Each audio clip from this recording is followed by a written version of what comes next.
From the capital city, Columbia, South Carolina, on the east coast of these United States, this is Late Night in the Midlands. I'm Michael Vera, and I welcome you all, no matter where you are, around the globe. Folks, we've got a good show tonight. We've got a return guest. James Garrow will be joining us tonight, and we're going to be discussing the criminal government tonight. So should be really good. We're going to talk about Jade Helm. We're going to talk about, a whole bunch of darn things. And you're welcome to call in if you choose as we get going. As a matter of fact, I encourage you all to call in tonight. Not now, but after we get the guest on and we get rolling a little bit. 803-317-2264.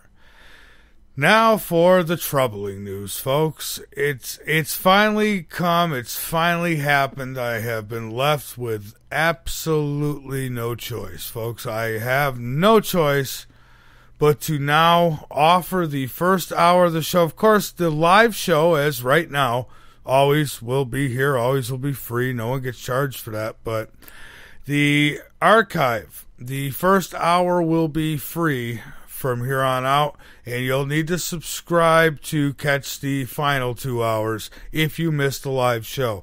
And I'll tell you why. I absolutely have no choice, folks. There are thousands of people out there who are making thousands of dollars out there on my material. They are stealing my shows. They're taking out any mention of me or Late Night in the Midlands or the guest names or the music or any of that. It's all being cut out, and they're setting them up with commercials, and they're making tons of money on my shows. And that's because I've left them where people could download them and share them. That's not sharing, that's stealing.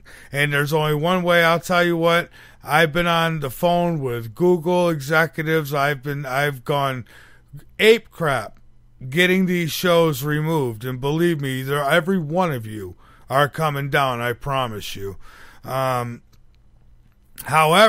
the only way to stop this now is to lock up the archive. So I'm left with no choice. I know I always said that the truth will set you free, so it should be free. Unfortunately, there's too many dirtbags out there who have no creative minds of their own. They're nothing but thieves and scumbags, dirt trash, and they steal from you.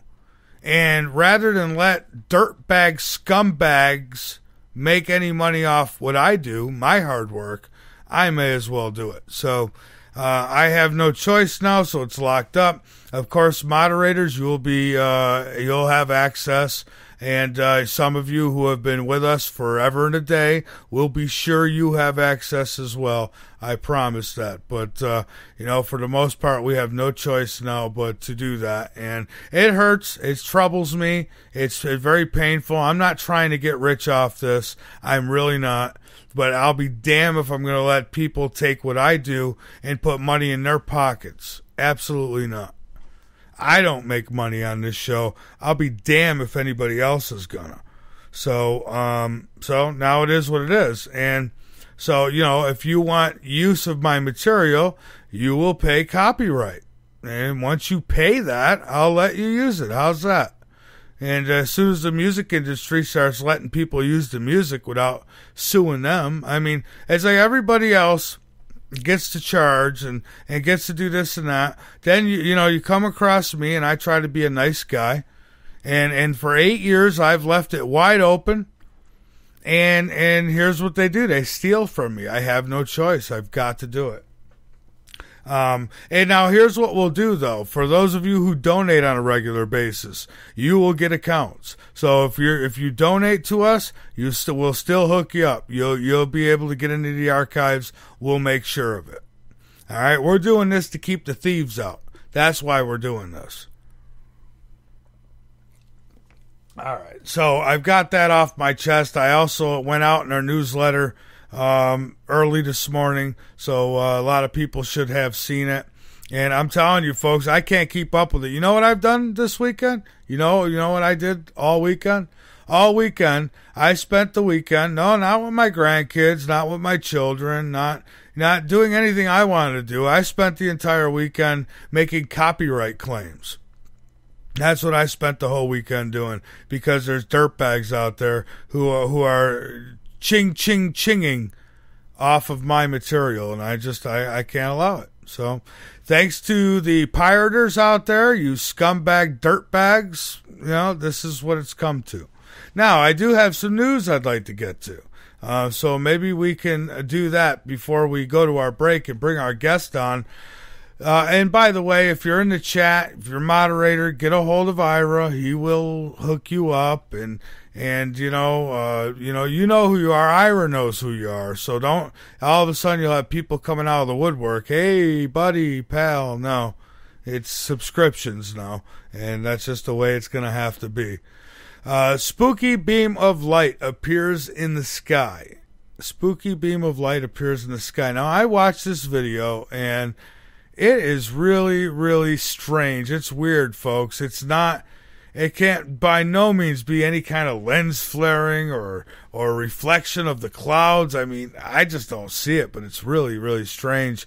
A case of Mulder and Scully, if you will, shocked cyclists as they film strange beams of light shifting around in the clouds.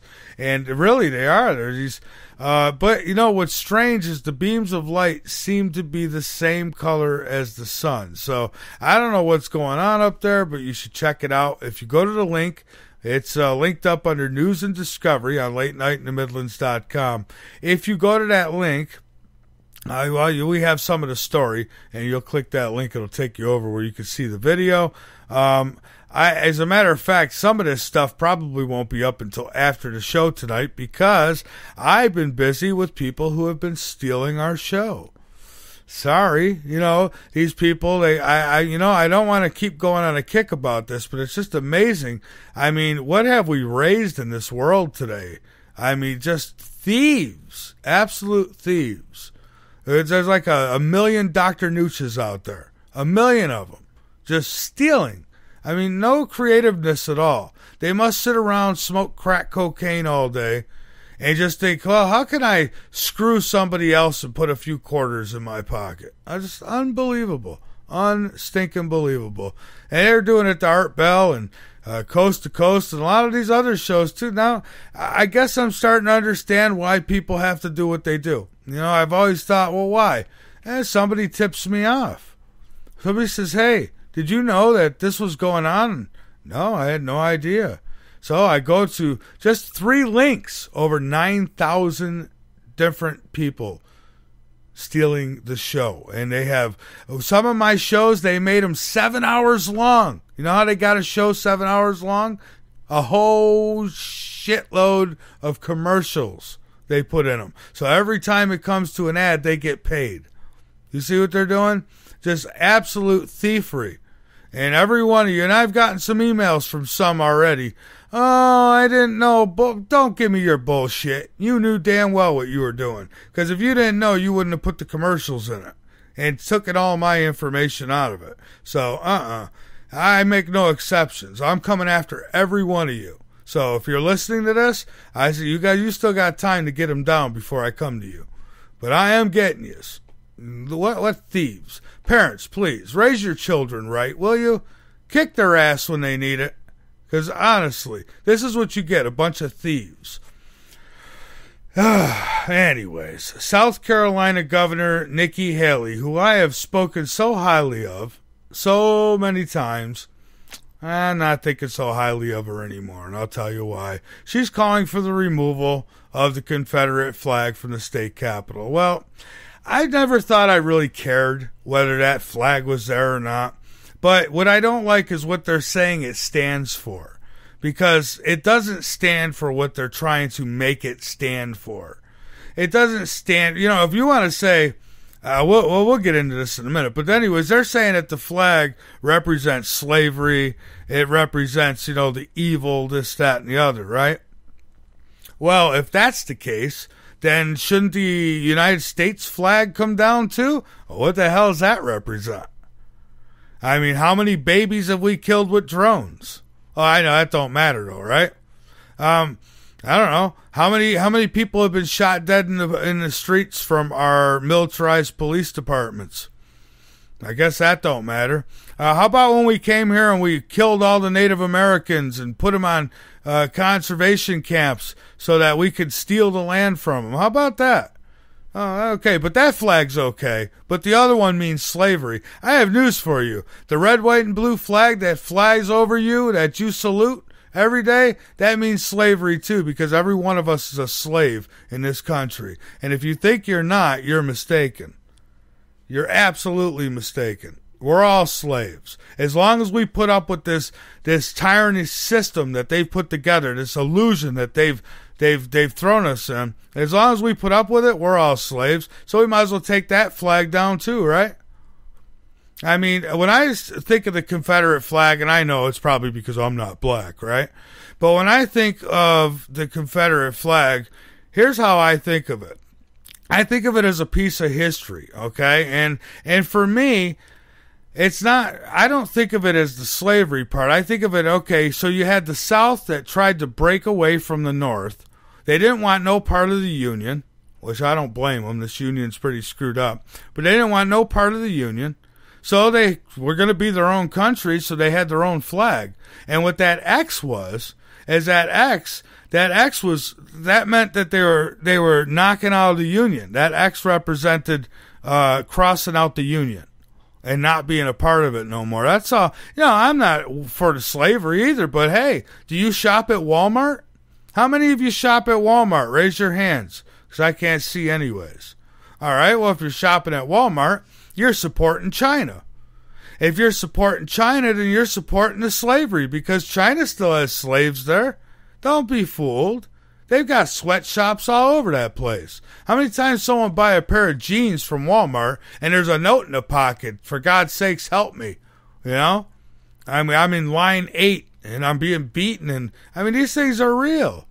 Absolutely real. So you know, what I see is her folding. She's folding. She's, you know, I don't care. If you want to take the flag down, take it down. But take it down because you want it down. Don't take it down because somebody says it represents something it doesn't. Because it don't. It don't represent. I mean, come on. The flag we salute right now, more people have been killed in the name of that flag than any other flag, I bet you. But Nikki Haley, she called for the removal of the Confederate flag from the grounds of the state capitol Monday. She says, today we are here in a moment of unity to say it's time to move the flag from the Capitol grounds. I'm telling you, they want to erase it all. It's coming, folks. Wait till Mr. Garrow, Dr. Garrow, gets on with me tonight and listen to what he's got to tell you.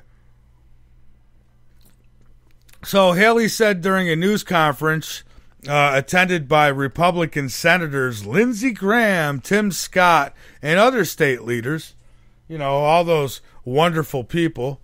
Meanwhile, political and religious leaders in the state urged lawmakers to vote to remove the flag as early as Tuesday. Look, you notice how everything's getting removed because people whine and it's like all someone has to do is whine and say, I don't like that cross. It represents some kind of religion, and they'll take it down.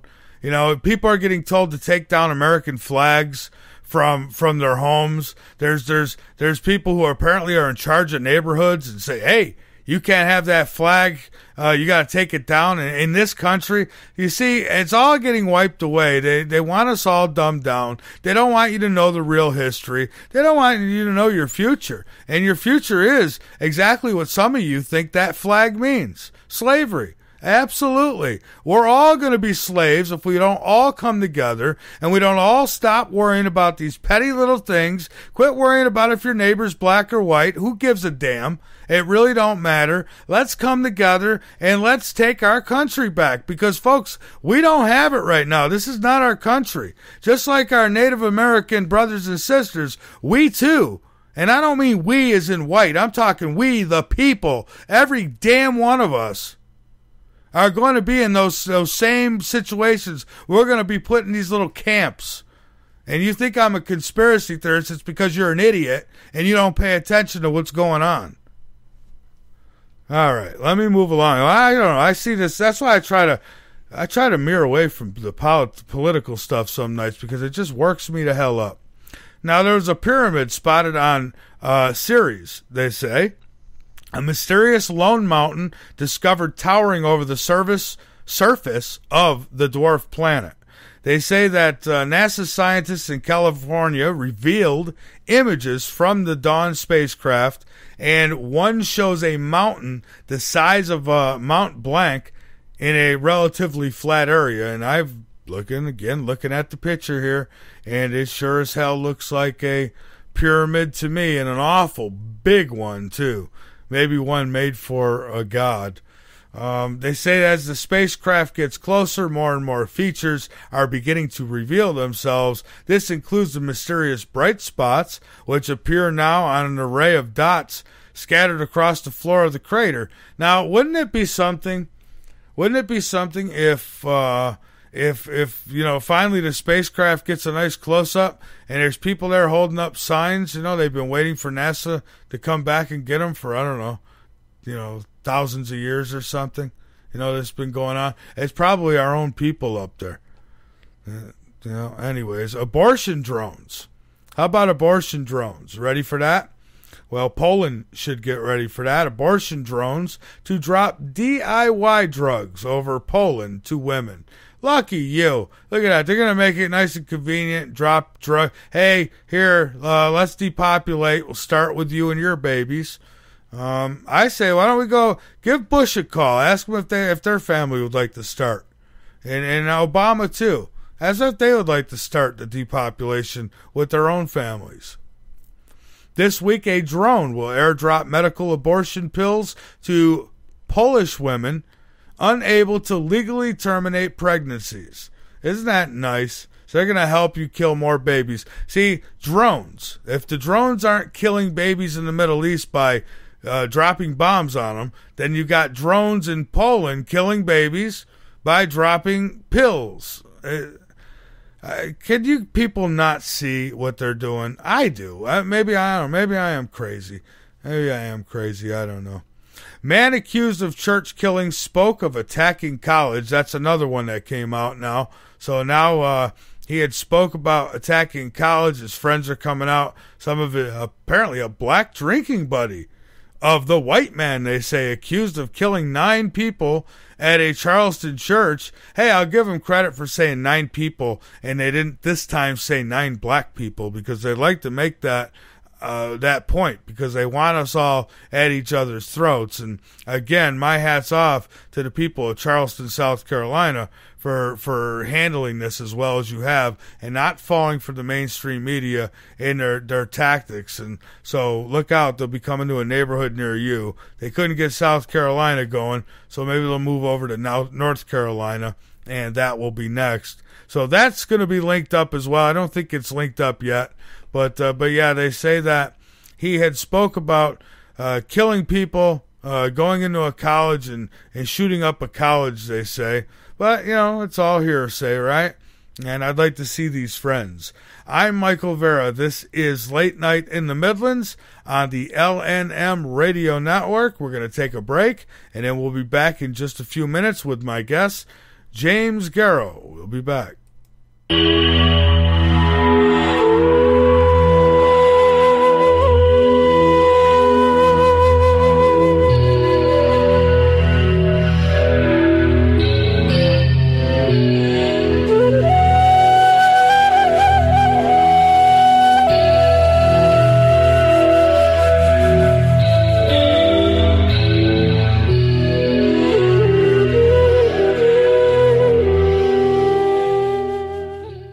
The LNM Radio Network and Late Night in the Midlands depends on you, the listener. Without you, there would be no us. So help us continue to bring you the best guests with the best information, and subscribe today. Information on becoming an LNM subscriber can be found at the top of LateNightInTheMidlands.com. Just click the About Subscriptions tab and become part of the family while helping the truth stay alive. And while you're at it, maybe subscriptions aren't for you. A one-time donation helps as well. Click that donate button on the right side of LateNightInTheMidlands.com and help us help you.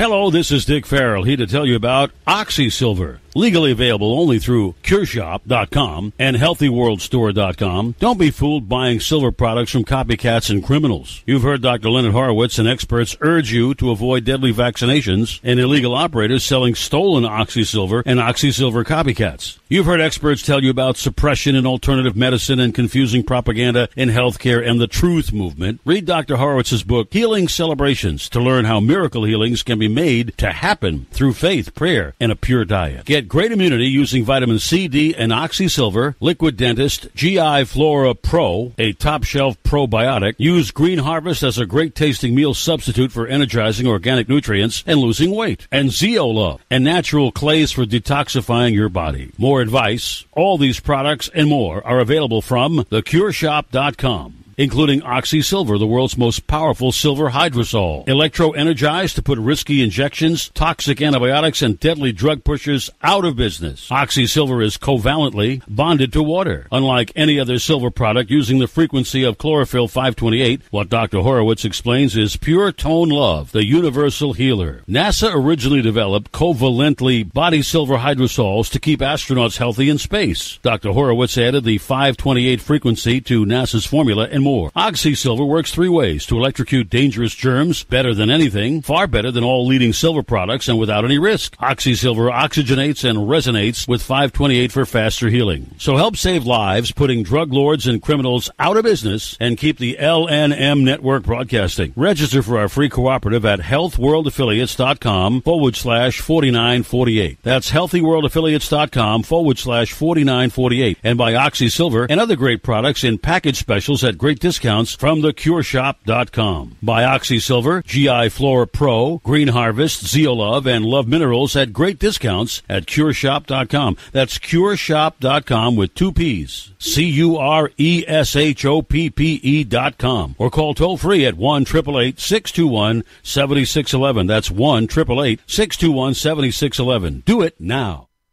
The LNM Radio Network offers a moderated chat room at www.latenightinthemidlands.com. Just click the chat and listen page from the drop-down menu at the top of any page on the website, or click the Listen Live button at the top of the homepage at www.latenightinthemidlands.com.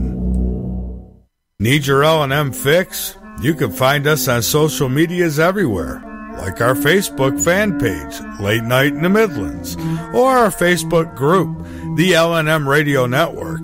Our other Facebook groups, The Last Frequency. You can also find LNM on Twitter at LNM Radio, and all of this and more can be found on our website at www.latenightinthemidlands.com. Again, that's www.latenightinthemidlands.com, bringing the truth back to talk radio.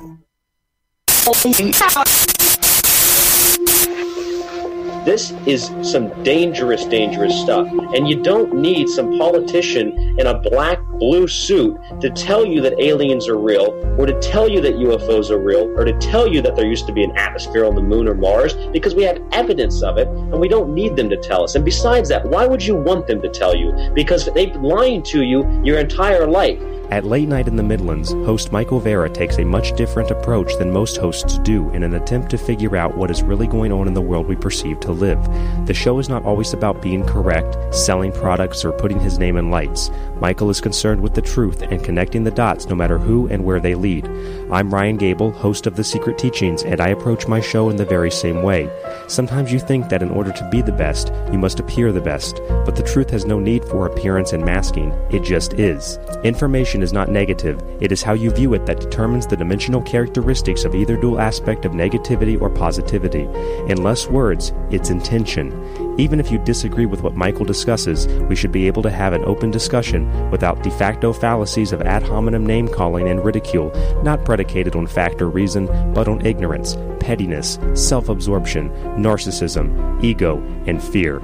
Try as you might, but no amount of disinformation, propaganda, ridicule, Name-calling or trolling on the internet will change the truth. The truth is the truth, regardless if the masses accept it as is, or if it is accepted by only one person out of billions. It is no measure of health to be well-adjusted to a profoundly sick society. I'm Ryan Gable, host of The Secret Teachings, and you are listening to Late Night in the Midlands with host Michael Vera.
The wind blow right now because we don't want air getting in the mic, because we've got a really good show ahead here. We've got James Garrow joining us tonight, and I'm going to tell you a little bit about him before we bring him on. Dr. Jim Garrow is the Christian founder and executive director of the Bethune Institute, a charitable organization dedicated to advance education in China by teaching English, giving free books to poor Chinese, and medical scholarships. Through its branch organization, the Pink Pagoda, the Institute also rescues baby girls from China from being infanticide, as they call it.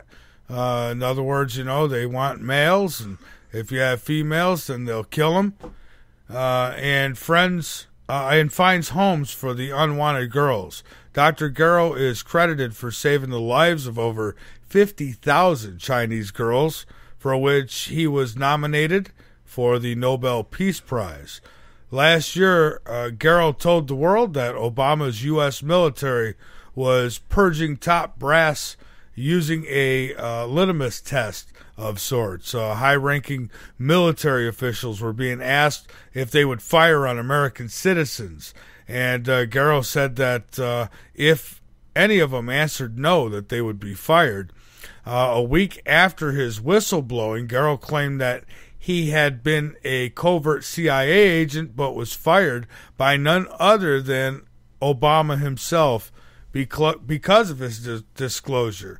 Then Garrow made another bombshell of an announcement on another radio show that he knows Obama had ordered the hits that killed Tom Clancy and Andrew Breitbart. And so we're going to get into that a little bit. We're also going to ask him about Jade Helm and TPP and so much more. Obama and his agenda here over the United States. And I know you're going to say he's a puppet. Yes, he is a puppet. But he's a puppet who loves his strings. And so you got to start somewhere, right? So let's start by getting Jim Garrow on the show with us. So here we go.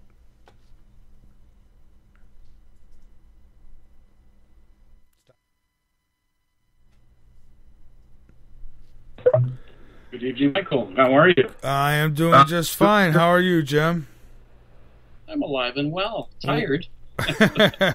Well, it's great to have you on the show tonight. I know you've been through some webs as of late. With being set up and stuff, and I'd like to get into a little bit of that in a minute here. I thought maybe we'd start out with a little bit of background and then maybe update people on what was pulled on you. I understand a gun was planted or something along those lines. Yeah, that's exactly right. Yeah. Now, where would you like me to start?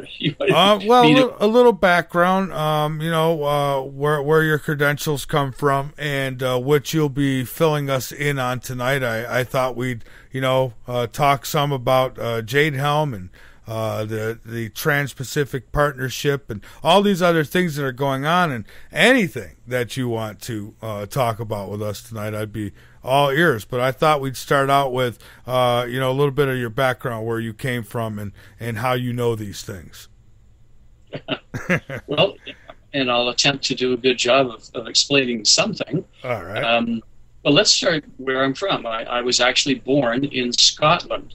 So anyone who thought that I would be eligible to be president, I just want you to know, unlike Mr. Obama, I'm not eligible. Oh, wait a minute, he's not either.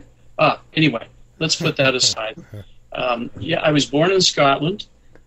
We immigrated to Canada from Scotland, where I grew up for the most part, and then ended up going to school for high school in Michigan, living with my sister and my brother-in-law, who's a pastor, a Baptist pastor. And along the way, I ended up going to a private school in Saskatchewan, where I was recruited at the age of 18 to work for an agency of the American government, and which I did for 45 years until Mr. Obama decided to out me and release me. And that's a nice word for firing. But in the meantime, I'd been a teacher, been involved in administration, been a high school principal, ended up becoming a college president, and then the principal of one of Canada's teachers' colleges along the way, finishing off a number of degrees. Went to York University, University of Toronto, Liberty University, Columbia University, and also the University of Edinburgh in Scotland. Yeah, and of course I went there because they offered it for free. I see. So now Obama fired you. Tell me a little bit about that, because that's interesting. I'd like to. How did he go about that, and what did he exactly fire you from?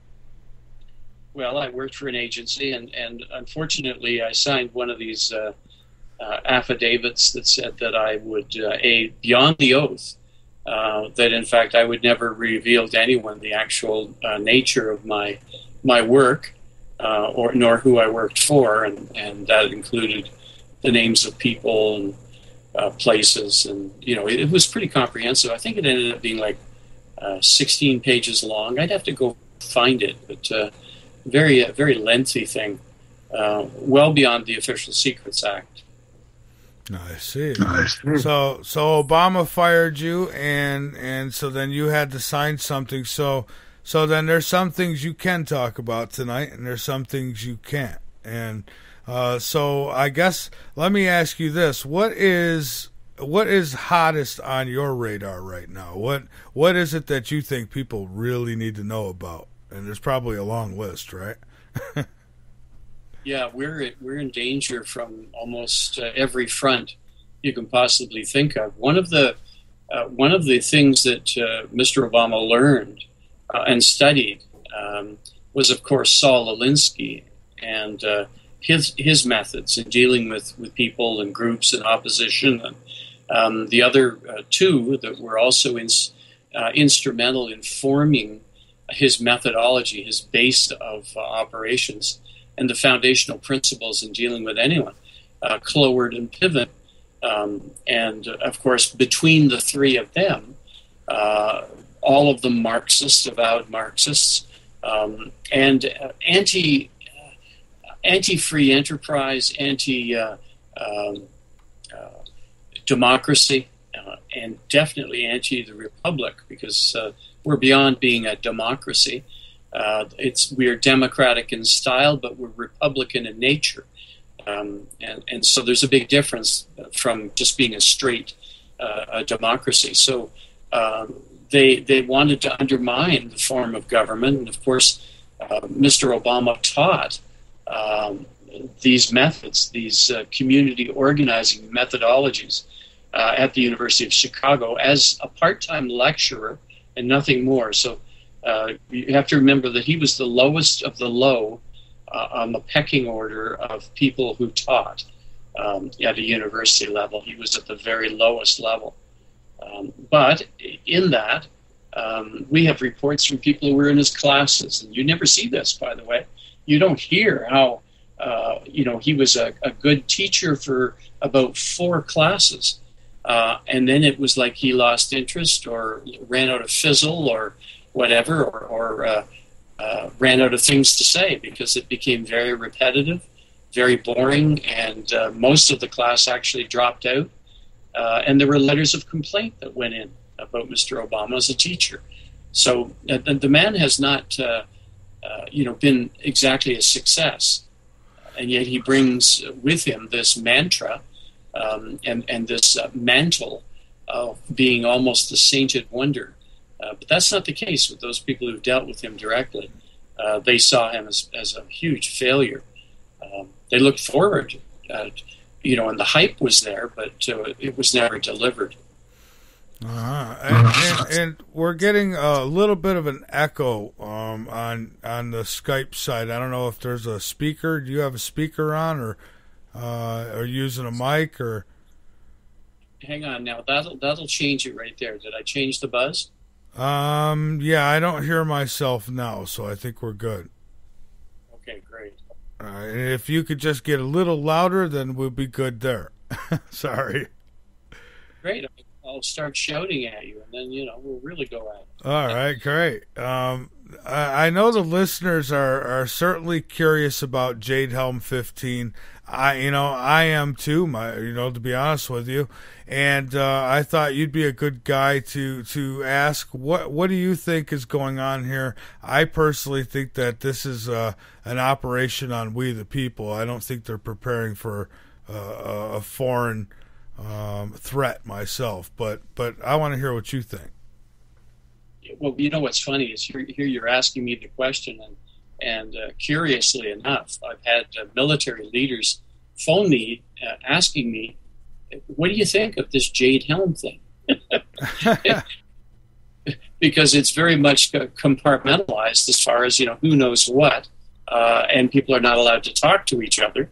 Of course, that's the regime of fear that now exists after the culling, the purging of the military by Mr. Obama, who was looking for people who would bend the knee to him for their fealty, their pledge of allegiance to him, first and foremost, and not the Republic. So you have a whole purge of the highest levels of the military. And so we have a whole pile of butt kissers and amateurs who have moved up the ranks. But, they're as much interested to know what's really going on as you are, or anyone else, that I speak with. So let me make some points. Number one, Jade Helm is a practice with all of the diversity of things that come together to make an operation, a military operation, a success. So all sorts of aspects are being entered into. How do you deal with the public? What kind of strictures do you put on movement of people? If your troops are there supposedly to do 2 things, to ward off an enemy that has landed in your country, and you are now going to be working an insurgent guerrilla style of warfare, street to street, house to house, whatever it might be, within your own country. So that's one aspect of it. But how do you deal with the civilian population that is there and may get caught in the crossfire or may prove to be problematic just by virtue of the fact that they have needs? They have to be serviced in terms of water and sewer and groceries and just the standard things to live by or live with. So all of those things are aspects of something like a Jade Helm as it's put together. So first and foremost, they look at it as a training exercise. But the difficulty is that beyond the training nature, we've discovered that there are all sorts of new bases all across the country, hundreds of them, with munitions and supplies, troop carriers and light armored vehicles, and all of the setups, the mobile setups for moving troops and supporting troops as they move forward into an area, with the notion that they're going to stay there for a period of time. So these are, like I said, there are hundreds of these across the nation. So it looked very much that the map, if you looked at the original map, you saw that they were basically following, you remember the old term, the Bible Belt? I do. Yeah, so if you looked at the map of where Jade Helm was supposed to be operating, where these practices were supposed to be taking place, it roughly followed the old map of the Bible Belt, curiously enough. But then we discovered that, suddenly Minneapolis, St. Paul, there's warehouses filled with the very things that I've described, munitions and long-term care aspect for troops to come in. The mobile housing, all of those things are being warehoused. And so I just mentioned Minneapolis, St. Paul, because, I got phone calls from people up in that area, pictures, and curiously enough, some folks were able to get in and document a lot of what was going on. But that wasn't the only place. It happened in a number of places across the country. So they start off with the notion that this is training. They have aspects that they're going to address about people moving into the country from outside the country, and acting as a force against the American people and against the American government. So that's the basis of it. From there, all of the aspects that they would normally have to deal with in dealing with the civilian population, in protecting the civilian population, in providing for the civilian population to meet its needs. That means housing, transportation, foodstuffs, all of that, medical emergency kind of things as well. So, we have those normally in any town, but now we have a twist. We have this outside influence that's come in and taken over. And this is theory, of course. They're running a practice run, supposedly. But from it, we discover that they have provided for far more than that in preparing for the practice. So when you see that it goes well beyond the practice, you know that they're planning to go well beyond the practice. But we do have people who are within it, within the military itself, who are speaking. They're coming out and letting certain people know what is being talked about, the plans that are being made, operational details are coming out. So it's not as if we are without any understanding of what is really going on. We do know.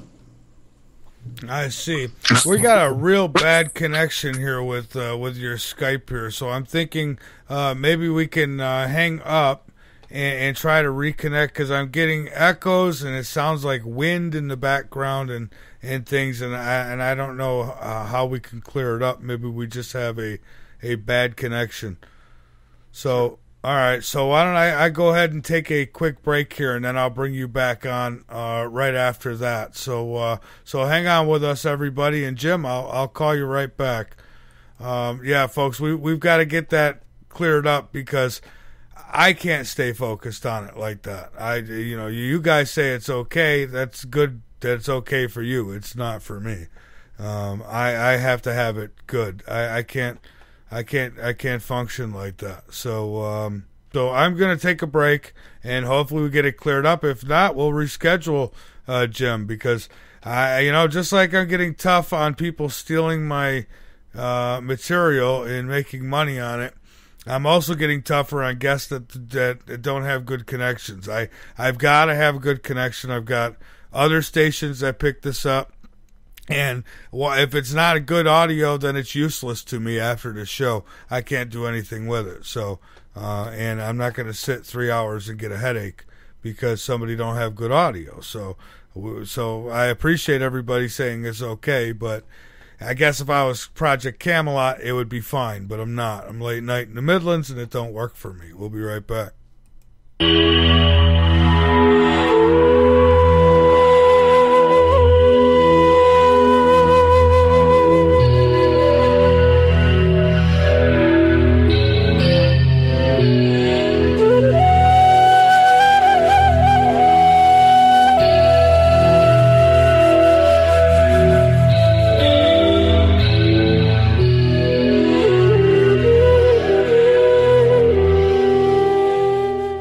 Want the truth? Late Night in the Midlands knows you deserve it. That's why we make it easy for you to listen at www.latenightinthe.midlands.com. Go on over, become a member, be informed, and by all means inform others.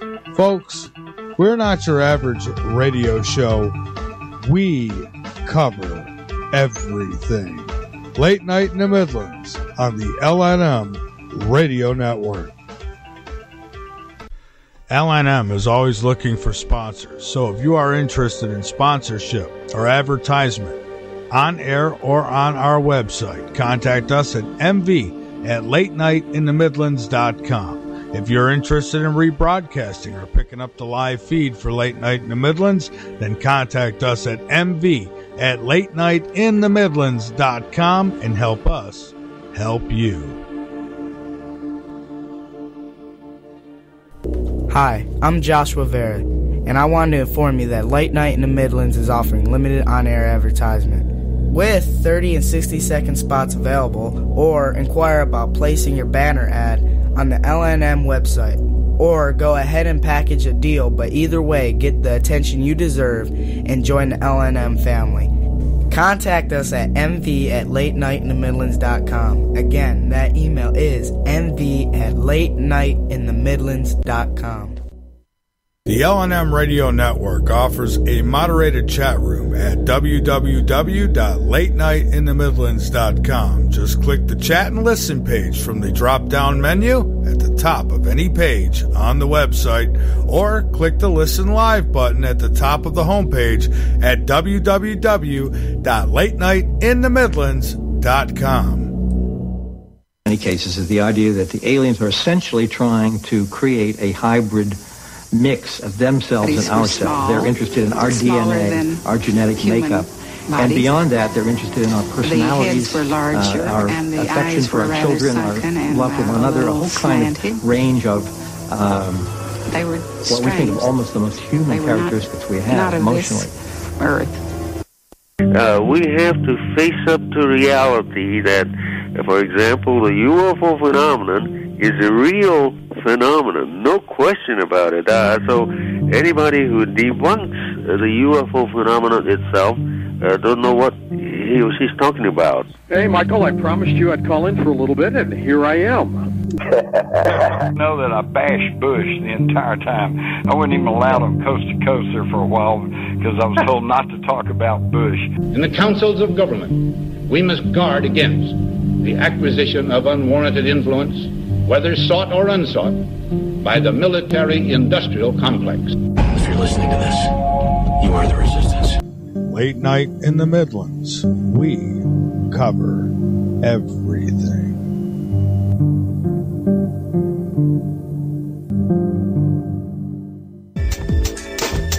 It's the middle of the night and there's nothing much to do. Bring your insomniac self over to Late Night in the Midlands and learn something.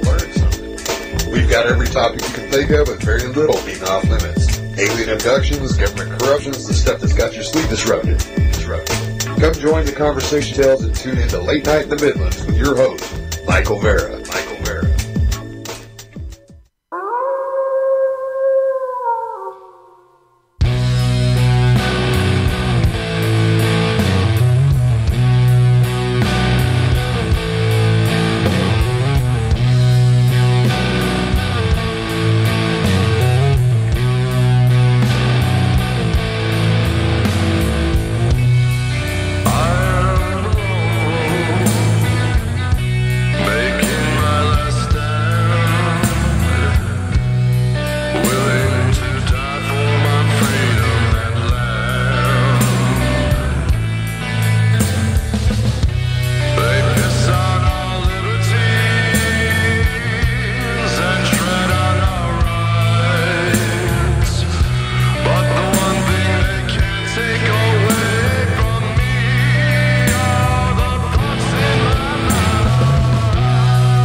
Michael Vera. I'm going to bring back Jim Garrow in just a moment, and I really hope that we could get the audio cleared. I hope it was just a connection thing, because if it keeps up, folks, I'll have to reschedule them.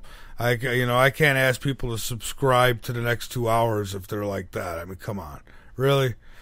So we've got to get that cleared up. And by the way, I'll give you all an update on Josh, who was supposed to be the future of LNM. He's actually sitting over at the other desk watching YouTube videos of Angry Grandpa. So everybody get him. He's in the chat. And let him know about the sheeple syndrome and what happens to, in order to sit in this chair, you're going to have to put that stuff behind you. Let's, yeah. So let's move on here, and let's see if I can get my guest back on. Oh, and by the way, the call-in number is 803-317-2264, and we'll take calls in just a little bit. So let me try to get Jim back on, and here we go.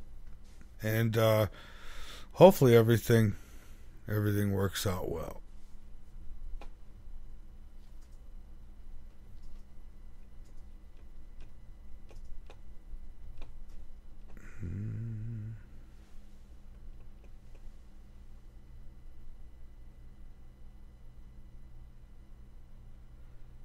We are not connecting. Yeah, he's having some internet problems, folks. So it would figure. Today's Monday, right? Yeah, it is. It's Monday. Freaking Monday. All right, so we'll try again here and see if we pull him on. Maybe he heard me and got mad. I don't know. But hey, it is Monday.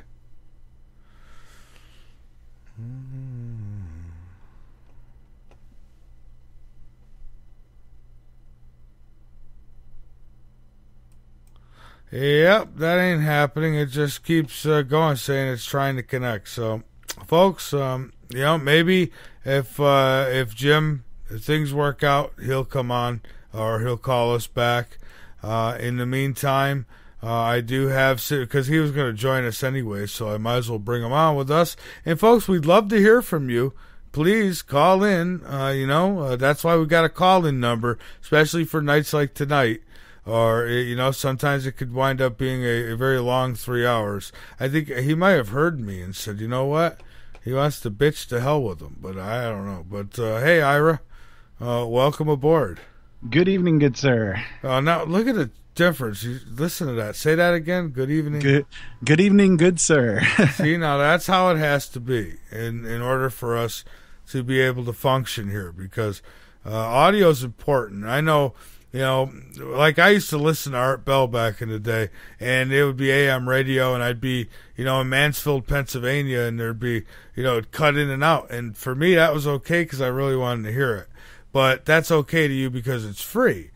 Somebody who is subscribing isn't going to be too happy with 2 hours of bling, bling, blong, blong, bling, bling, blong, blong. I'm just not going to work.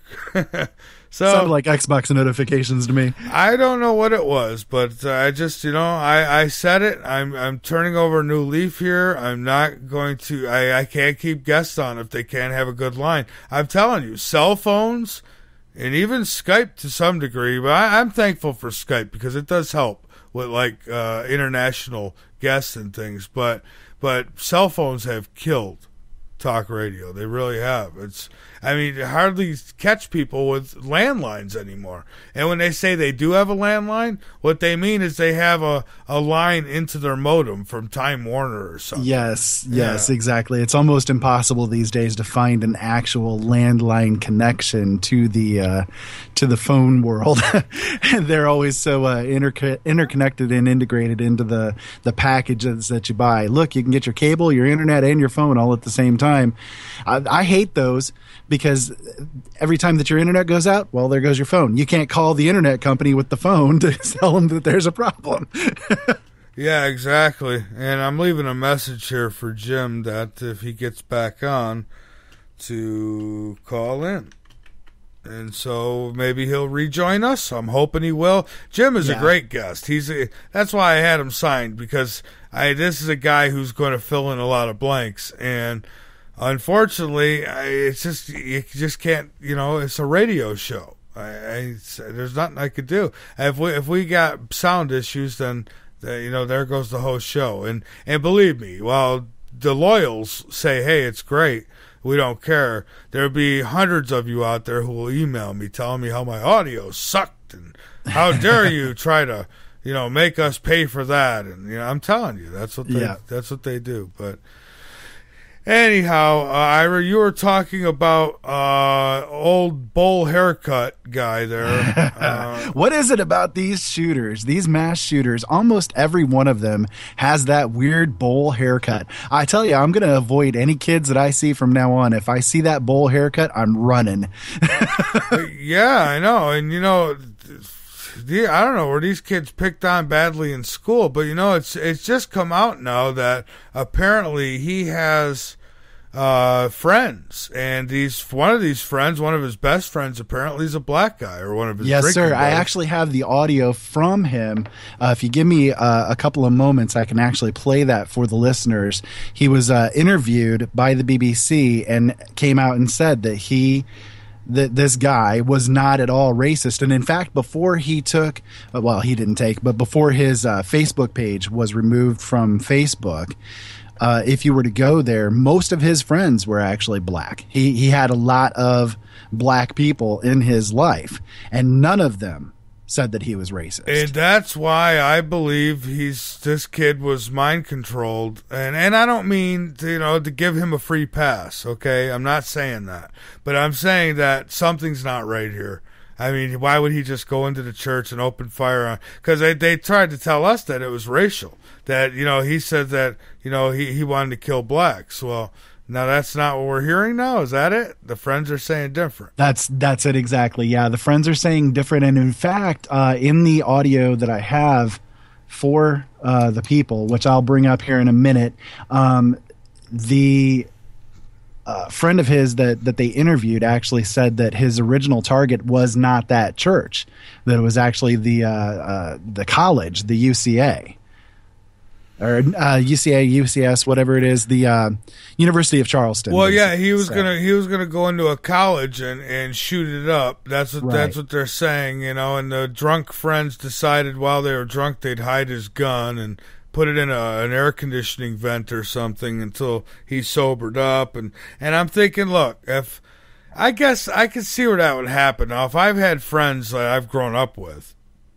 At least friends I've grown up with, and they said something like that, I would probably tell them, you're a moron. You drank too much. Shut up. Go to sleep. And ignore it. But if they woke up, I'd tell them what they said, and if they still were all for that, I don't know. We'd have to get that person some help or something. I wouldn't let them loose. But here's another thing. They've been trying to get the Confederate flag down from the State House here in Columbia, South Carolina for a long time.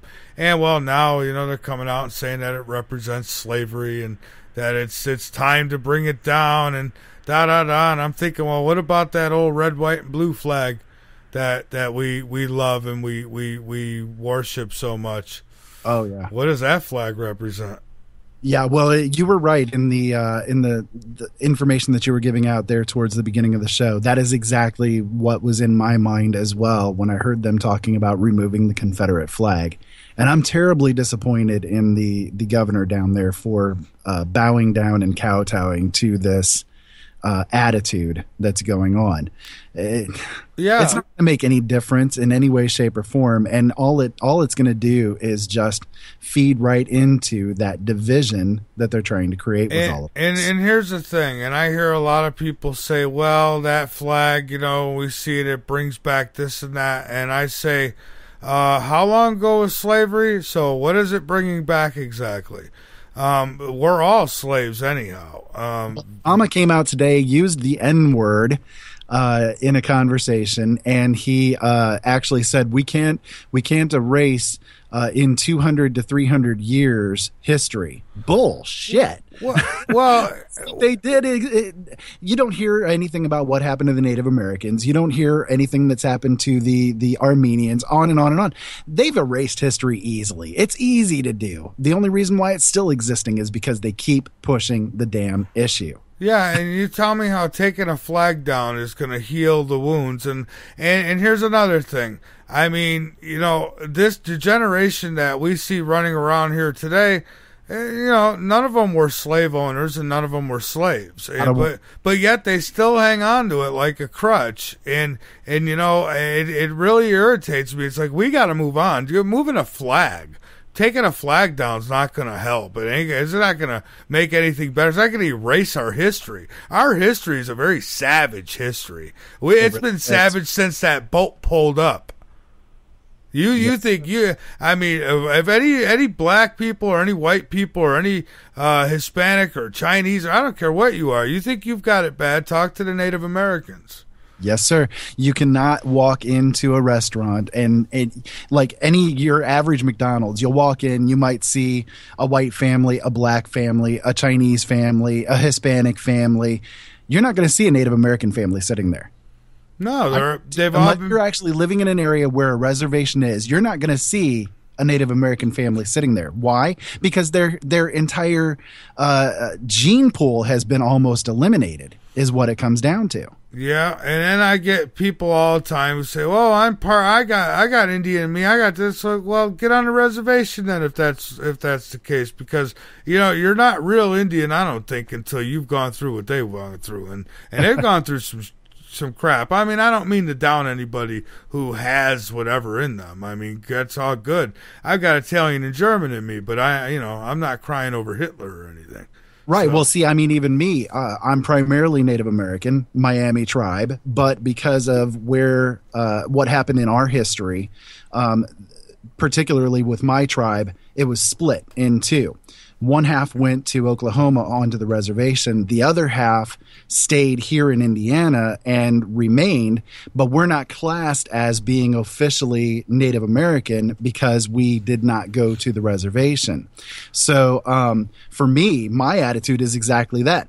I may be Native American, but I don't profess to understand everything that they've gone through because I have not had the experience of having to live and be raised in that third world country within the United States. But at the same token, I'm talking about, maybe Native American isn't what I should say, because now, you're born here, you're Native American now. But, yeah. So basically, that, I don't know, you want to call them the original Americans or the original, I don't know. But who we're talking about when we say Native Americans. That's why I always refer to us as American Indians. There you go. And a lot of people really kind of poo-poo that, but it's like, I'm one of them. I can choose what I want to call myself. Thank you very much.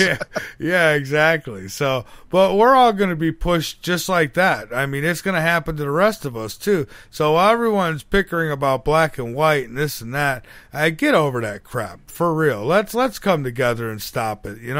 I don't care what color you are, and most people don't. There's just a few idiots out there that like to keep carrying it on, and there are white supremacist groups like Truott. He's that knucklehead. He's part of one of those, and that's the truth. I mean, he's proved it to me. I'm not just making up an accusation. So I know these organizations exist. But this guy, he's apparently got black friends who claim he's not racist. So then I would ask, well, what was the motivation? I'd like to talk to this guy. Oh, yeah. Yeah, you and me both. Actually, I have that audio file ready here if you want me to play it for you. Yeah, please do. Okay. This is a couple of minutes long, so pay attention, guys, because this is directly from his friend. This is one that he lived with. His name is Christian. Let me see if I can get it right. Christian Scriven is his name. His name is Christian. Christian Scriven, yep. So take a listen, guys, and tell me what you think after you get done hearing it. What's your reaction to the news about Dylan? Like, that he actually did everything he said he was going to do. And I don't feel no different today and I felt about him before he did this stuff. Like I said, who's to say Dylan was in his right mind? Nobody knows what anybody go through. Was Dylan ignorant? Was he racist? No. Like, everybody's making him out to be racist, but here I am in front of you today as a black man and telling you I look at him no different today than what I looked at him last week. Because he never said anything racist to me, never treated me any different than he treated Justin.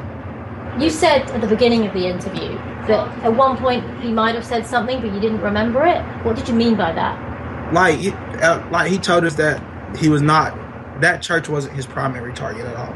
That's why my heart goes out to those 9 families, because you guys weren't the targets. What does that mean? He wanted to shoot that school up, UCA, University of Charleston. It's 3 miles up the street from that church. He told you he wanted to attack the school. Yeah, he had no intentions on harming those people in that church. Can you just tell me more about when he told you this? We were on our way to the river. It was on a Wednesday because we dropped them off at the lake. So he was like, he's going to shoot the school up. And I was like, what? And he just stopped talking about it. He never said anything else about it. He was just like, they all got 7 days to live. Who knows? Like, how many friends do you have that's killed 9 people within this week? So how do you take it serious?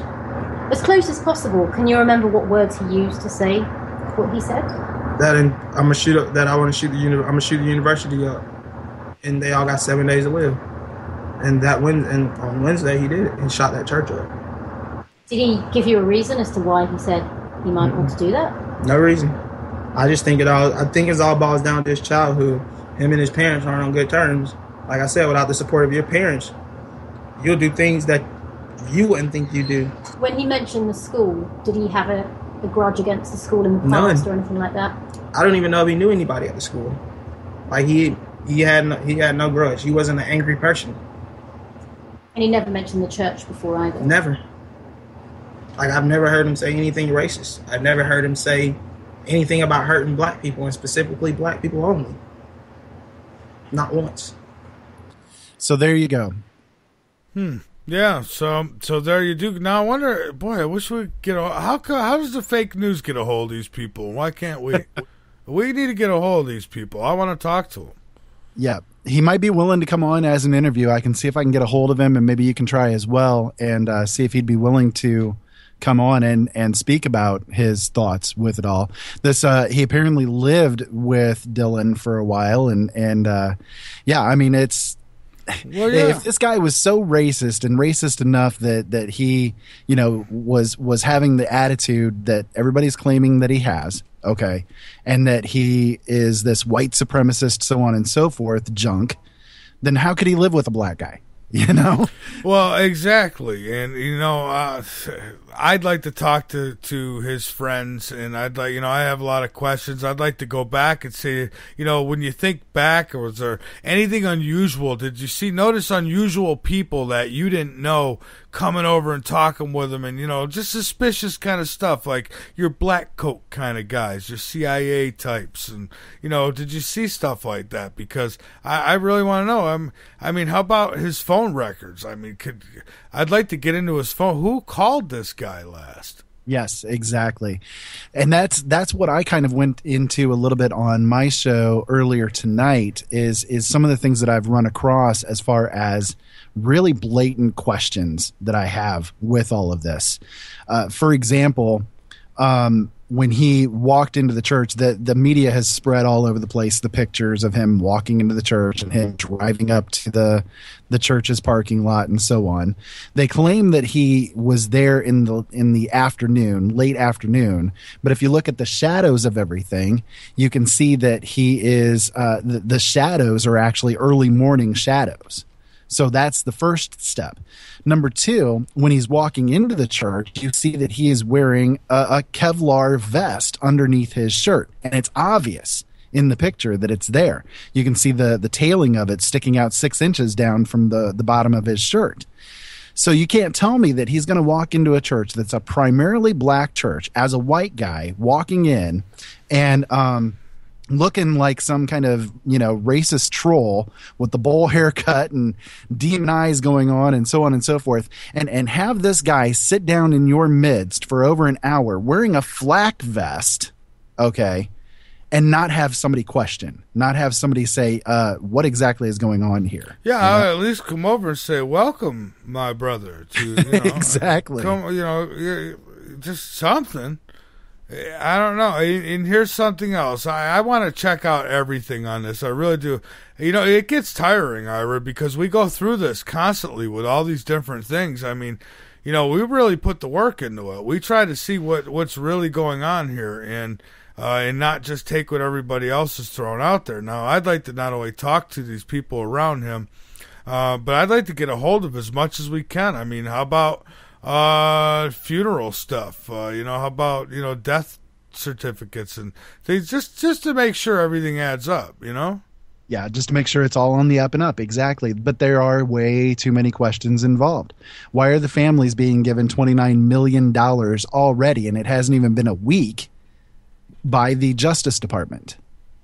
They're being handed $29 million.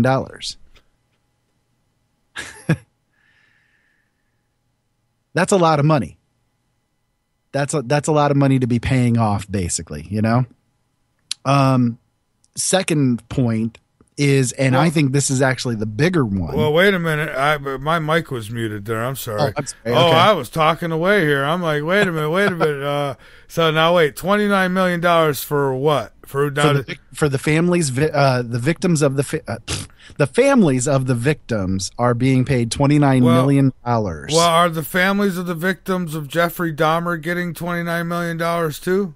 Good question. I don't think so. How about the families of the victims of Arthur Shawcross in Rochester, New York? That serial killer. I mean, because that's basically what you got. A serial killer is a serial killer. I mean, someone made a good point in the chat room. You get drive-by shootings, and I know because my house got shot up when I lived in Rochester. My house took 3 bullets in the front. Okay, and so people get shot. You get like 8-9 people getting killed all the time with drive-by shootings, right? I mean, are their families going to get money too? That's exactly it. The second thing. Well, let me just say this before you get in a sec, because I get it off my chest. If there's $29 million involved, yeah, that is hush hush money, and now I'm real freaking suspicious. But go ahead. That's what started me off as far as having my eyes opened to all of this. That could be why they forgave so quickly. Yes, exactly. Why were they so willing to come forward and do the whole forgiveness thing, just within a couple of days of this incident? Well, I hate to say it, That's not because the average person. Well, because most people would trade their own mothers for millions of dollars. Let's face it, a lot of these people nowadays would give up their mother for a hit of crack cocaine. I mean, that's the truth. It's sad to say, but it is the truth, Michael. It really is. So the second bit that I ran across with all of this, and I think this is the biggest smoking gun of all, is in February, I believe it was February 15th, if I remember correctly, there was a schedule that was put out by the Federal Department of Justice that scheduled in Charleston from June 15th to 19th, 2015, an active shooter drill. Where was this? This was in Charleston? Charleston. I'll be damned. Active shooter drill from June 15th to June 19th. Exact time period that this happened in, right in the dead center of it. Active shooter drill. That's why the FBI and the CIA and all the other alphabet guys were right there immediately upon this thing happening, is because they were already there doing the quote-unquote drill. Mm-hmm. Well, that makes sense, because everywhere there's a drill, then comes the real deal.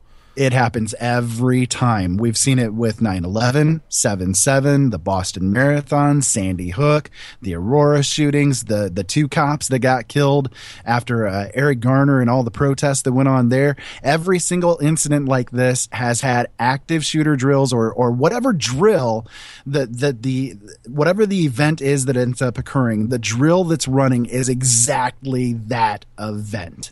Oh, what a coinky dink. Yeah, what a quinky dink is right. Cream filling even. Listen, where are you finding all this? I mean, you got sources? Yes, I have actually the links for both of these are on my website, openeyesnetwork.com/OE116. That's the show notes for the show that I did tonight.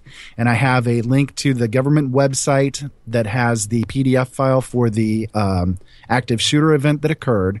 I also have the link to the paperwork from the Department of Justice giving out basically the $29 million as a grant. Giving it as a grant. All the proof there on my website for you guys. No kidding. Wow. So if I get some family members shot up, boy, this could be a business, everyone. You got family members you don't like, maybe you could set them up, have them be in the right place at the right time for drive-by shootings, and everybody, hey, let's collect money on people who are worthless. Well, one thing that not saying these people are worthless. I just want to make that clear. One thing that occurs to me is that yes, this actually could be something that we see happening.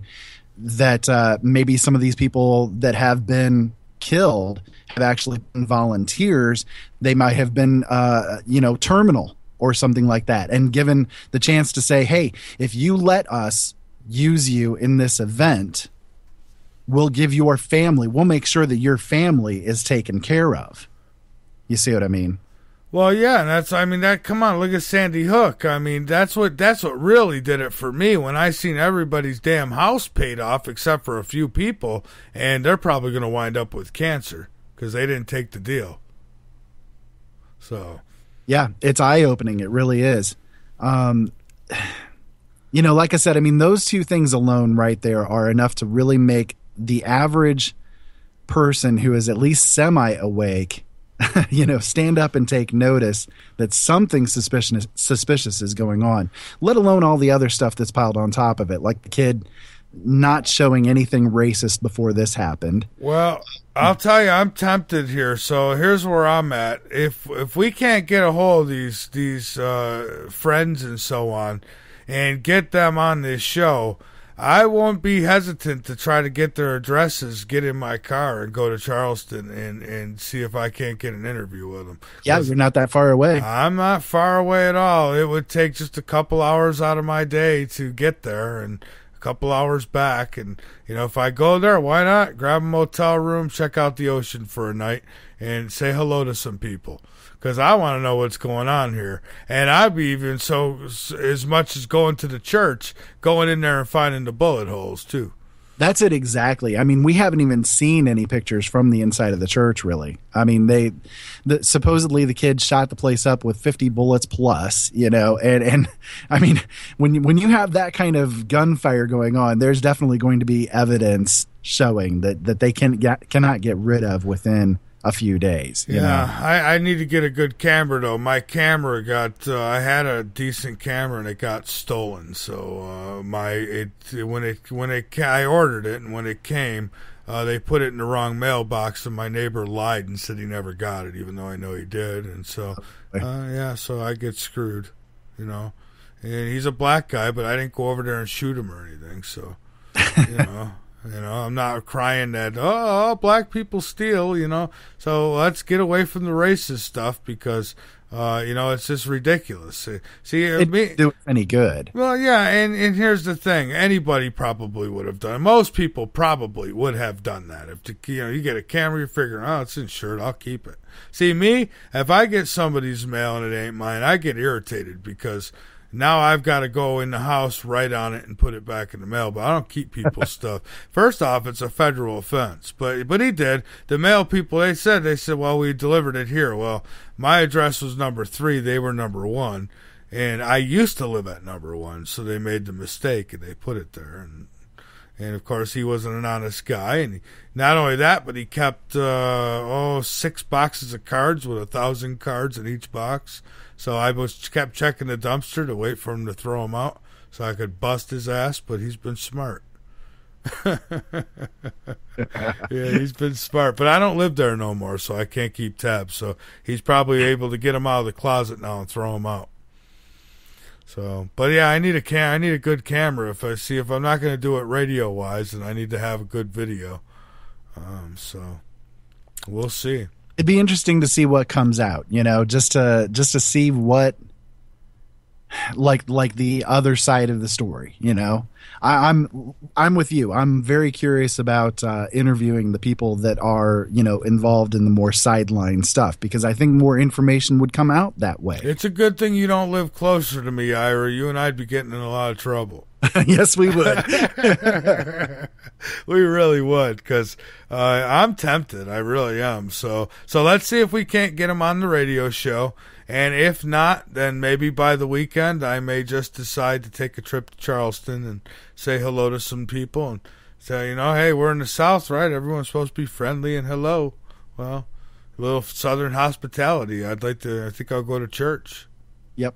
And, you think about it this way, too. For the average person, if they have not been swayed away from doing so through one means or another, whether it's through intimidation or through bribery, if an incident occurs, especially down in the South, they're going to talk.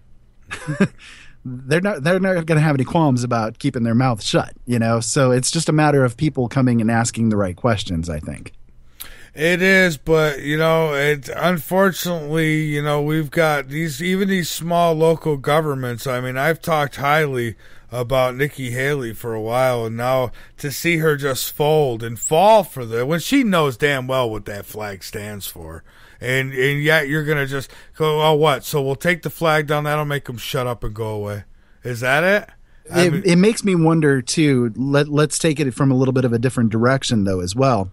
That this state that you're in has been targeted over and over and over again. It has. Another, you had the nuclear incident that occurred. You've got this that occurred. There's been a lot of different incidents that have occurred down in South Carolina in regards to the government, basically. Oh, yeah. And then there was the Orangeburg riots years ago that they had because of a police incident. Right, exactly. So with all those things combined, it may be that somebody came up to her and said, hey, well, you follow what we're telling, or there's going to be a lot worse that happens in South Carolina. And remember this, the South Carolina, I think, would be a target because this was the state that told the Union to go to hell first last time. Exactly. And I think it would be the state that would do it again. Everyone talks about how tough Texas is. Well, I don't see them receding from the Union. I think South Carolina would do it in a heartbeat. I do.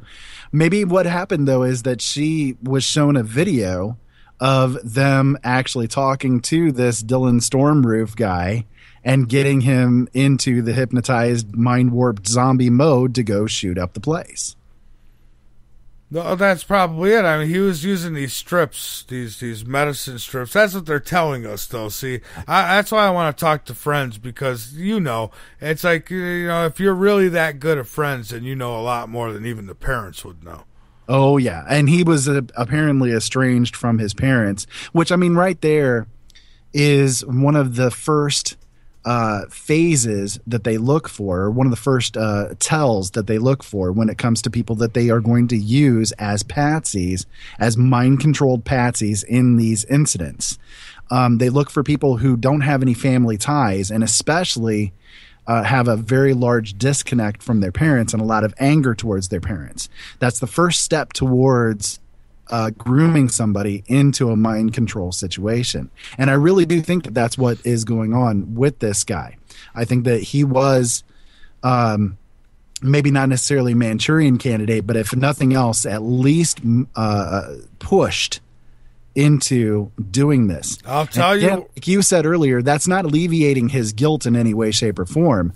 In fact, I mean, hang the guy every which way that you can at this point. I have no issue with that, no qualms with that whatsoever. If he really shot people, if he really did it, exactly. Which I think he did. That's a big possibility. I mean, we don't know because we haven't seen any bodies and all that kind of stuff. So, we just have to go with what we think are being told, But if this incident occurred, and I'm not saying that it didn't, when I say false flag, I don't mean that necessitates that there was no deaths. They have no qualms about killing anybody off. They have zero issue with doing that. We've seen way too much evidence over the years to say otherwise. The government has zero issue taking out anybody that they want to take out. Well, so it doesn't mean that people didn't die. It just means that what we're being told is not the story. No, and that's what I'm thinking. I've seen video evidence through Jesse Ventura, who, I trust him with some things. And this is certainly something I think happened. And that's the maturity in candidate. I mean, everybody saw that, I think, on conspiracy theories with Jesse Ventura. I mean, they demonstrated right there. And I don't think that was an act. I mean, I know Sherry Kane and Leonard Horowitz, Dr. Leonard Horowitz, have been on that show too. So they told me how it goes back there. So it's been proven that they're able to, give a phone call, say a certain word, and they take total control of you. Whatever you've been programmed to do, you will then do. Well, I have actually right here, I can read off to you guys. This is a CIA document, number 190684, page numbers 1 and 4. It was titled Outline of Special Hypnotist Cases, dated 7th of January, 1953. Check this out. It says, in a general request for volunteers, 2 volunteered for hypnosis experimentation and were originally tested on 21st May 1951. Both girls at this time were 19 years of age. These subjects have clearly demonstrated that they can pass from a fully awake state to a deep hypnotized controlled state via the telephone, via some very subtle signal that cannot be detected by other persons in the room, and without the other individuals being able to note the change. It has been shown clearly that physically individuals can be induced into hypnosis by telephone, by receiving written matter, or by the use of code, signal, or words. Control of those hypnotized can be passed from one individual to another without great difficulty, and it has also been shown by experimentation with these girls that they can act as unwilling couriers for informational purposes, and that they can be conditioned to a point where they believe a change in identity on their part, even on a polygraph. Yeah. From 1950, 1953. So they knew 60 years ago how to do this stuff. What have they known now? And in 60 years worth of time, do you think that they haven't learned anything new about how to control people and get them under doing whatever it is that they want to do? They've mastered it, and that's why I say, and here's all they need is, like, even with this guy who allegedly shot up the church and killed people, even with this guy, if he was to go out in the street or go to bars or whatever and tell people that he was going to do that and nobody actually got him busted, he would be able to recruit a small group who would go right along with him, because there are a lot of idiots out there who are followers, and they anything's cool. Hey, you want to be a part of something, so I'll just vote for the first black president. Yeah, okay. If you were smart, you would have known there was a black president before him, but you weren't. So you got fooled, and you brought in a Muslim who is running our country in the ground. And so, but he's doing it because those are his orders. But he's also enjoying it. It's just like this kid. He was a puppet, right? Okay, he was a puppet. But he liked the strings, because here's what they do. Ira, they'll go in bars, they'll go in drug houses. That's how they meet these people. That's how they recruit them. I mean, they love people who have dependencies, because when they get somebody with a dependency, they're easy targets. That's why they say demons. If you're a bad drug addict or an alcoholic, you have a better chance of demonic activity because you're more open to it, because of the abuse that you're doing to yourself. Well, the same thing goes with this. They know that you go in a crack house, you got some guy who's ready to, I don't even want to go there, for $20, and so now you got a guy coming in telling you, hey, you want a chance to make some good money. Right. Yeah. They give them the attention, they give them, different positive impacts and so on and so forth. And that creates this emotional dependency upon the person that is grooming them. I have a great explanation for exactly what is going on with what you're describing there. You can look this up on Wikipedia. It's called emotional contagion. Emotional contagion is the tendency for two individuals to automatically converge emotionally. One view developed by Elaine Hatfield is that this can be done through automatic mimicry and synchronization of one's expressions, vocalizations, postures, and movements with those of another person. When people unconsciously mimic their companion's expressions of emotion, they come to feel reflections of those companions' emotions. Emotions can be shared across individuals in many different ways, both implicitly or explicitly. For instance, conscious reasoning, analysis, and imagination have all been found to contribute to the phenomenon. Emotional contagion is important to personal relationships because it fosters emotional synchronization between individuals. A broader definition of the phenomenon was suggested by Schoenwolf, a process in which a person or group influences the emotions or behavior of another person or group through the conscious or unconscious induction of emotional states and behavioral attitudes. Interesting. So again, they've known about this stuff for a very long time. They know exactly how to manipulate people and get them under control. When you hear about people getting warped into mind control situations, a lot of times what pops into head because of propaganda is this image of people sitting in a chair being tied down to a chair with their eyelids being held open by toothpicks, and they're watching the big, huge screen with the flashes and screaming noises and music loud blaring and all that kind of stuff. That's not what it is. It's done subtly. It's done through one little small increment at a time. You find somebody that you know is going to be fitting the profile of somebody that is going to be easily controlled and easily manipulated and easily programmed, and you just start following the steps that they know are going to work. It's a step-by-step process. They've got it all down to a fine science. They know exactly how to do it. Well, they do, and it's not hard. I mean, there's things they could put these little, and here we go. I know we're going to be like Sci-Fi Channel here, okay, but it's true. They could put these little nanobots, that go to the brain and do things, mess with the electrical signals of the brain. I mean, they've got devices they could do. They could sit outside someone's house, and they could hit them with energy weapons and change it. But most of all, it's a combination of pharmaceuticals and mind control technologies. Honestly, they go hand in hand. They do. It's all part of the process. They look especially for those that are addicted to drugs, because that is like the first step. It's easy to switch them from one drug to another. And they know that certain drugs are going to interact with the brain in certain ways to cause them to be more susceptible to these different forms of mind control.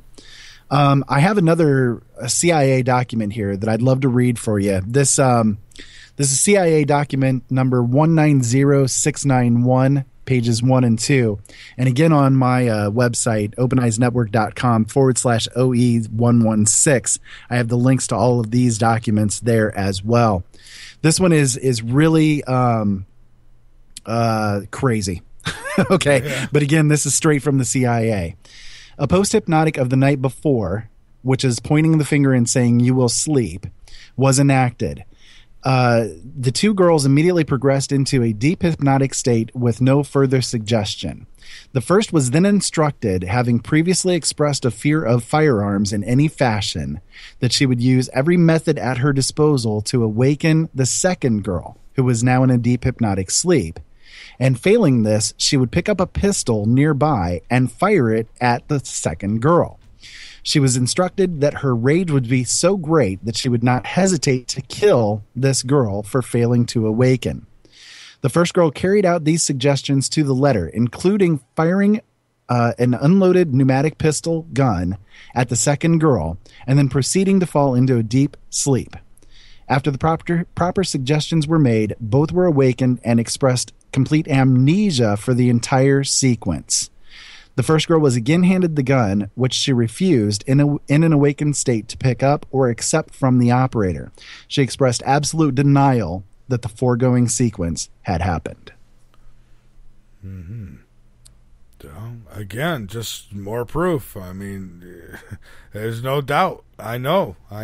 They got all kinds of technologies and they're using them. But Yep, they do. And they have it, again, boiled down to a fine science.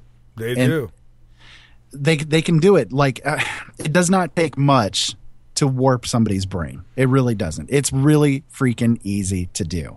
You can do it through neuro-linguistic programming. I used to do it as part of my living, okay? You know, I was taught and trained how to do neuro-linguistic programming by the company that I worked for. And I was asked to do it to my employees to make them more happy to work there and to make sure that they stayed longer and worked harder and more efficiently. Now, I didn't like to do it, and that was one of the reasons why I quit, but it was still there. And this is something that a lot of people are actually trained in doing, and it's that simple to do. It's just a matter of cueing people, and it's so easy to prime people into doing it. And that's just one little aspect of mind control, let alone all these other methods that they know how to do. You know, it's just, people look at you like you're crazy when you talk about this stuff, but it's there. It's out there for everybody to see if you really wanted to look at it. But most people will poo-poo at the idea and say there's no way because they just want to put their hands over their ears and go la, la, la. Yeah. Yeah, well, you know, they do. And a little update on the guest tonight. I've still not been able to connect with him, but, you know, it says that he's on. That's what it's telling me. So apparently he, you know, just couldn't clean up his audio, so he said to hell with it. So to hell with it. That's the way I see it too. It happens. It happens. And, you know, I mean, if you want to get into the Jade Helm thing, we can talk about that a little bit. We can go whatever direction you want to go. I have a lot that's on my mind tonight. So, well, I do too. I'll tell you, I've been in one of those modes tonight where it's like I'm seeing things getting put in front of my face, news-wise and other. And it's just pissing me off. And it's like, you know, at first I was told about the Confederate flag. I don't give a damn. They'll let them do what they want with it. But then the more I thought about it, it's like the reason why they're doing it, they're lying to the people. And, of course, the sheep eat it up and go, yeah, yes. That'll cure everything. It's just, so that got me going. And then, you know, you got the Mo haircut kid who's, you know, give him to me for a week. I'll straighten him out. I'll smack the mind control right out of that kid. But yeah, we can go anywhere you want. Jade Helm, that's another thing. Who knows? Maybe what happened in Charleston's part of that. I really do think it is. I mean, if you look at the evidence that's there, it really is in place that it is something along those lines. You know, we have this drill that's coming up, and the thing that always concerns me is that, again, just like this incident, every time that there's a drill, there is an incident that occurs that is relating to the drill.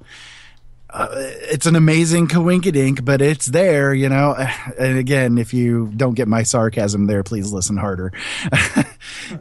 We keep getting fooled. We keep getting tricked, and people just keep eating this crap up. Jade Helm is something that I'm concerned about. I really am. I'm not going to deny it. I do my best to have as little fear about things as possible and as little fear mongering about things as possible. But you have to take into account that these people are psychopaths to the highest level, and they have no qualms about doing any damage that they want to do in order to forward their agendas. We see that they're really pushing forward this agenda of the mind control, or of the gun control at this point. And I think that this is kind of like the key that is opening up that door in a very wide way. And I said a month and a half ago that the next incident that was going to end up happening was going to be a place that people would not expect, that it was going to be in a place that people felt no fear from. either a hospital or a church.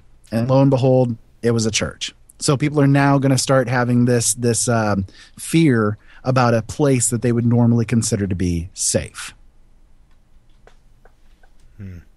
That's what they do. It's the increments. It's that slow boiling frog that now has been boiling for so long that he no longer has any bit of frog left to him, and he's just a skeleton floating in the water. That's the position that we're at right now. That's really what it comes down to.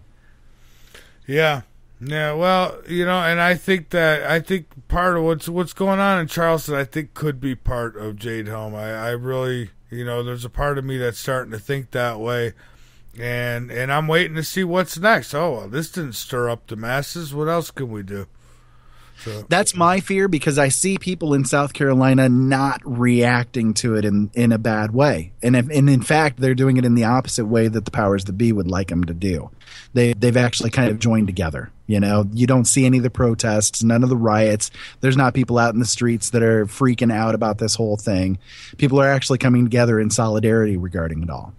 Yeah, well, we needed to get this around the rest of the country, too. Unfortunately, there's some cities where people are just followers, and they do whatever, it's the old monkey see, monkey do thing.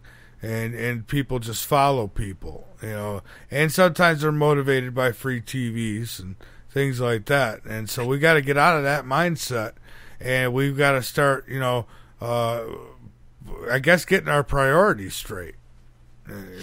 Well, maybe because I love South Carolina, maybe South Carolina, some of the moms over there should like send out to the rest of the country some really good deep fried home cooking.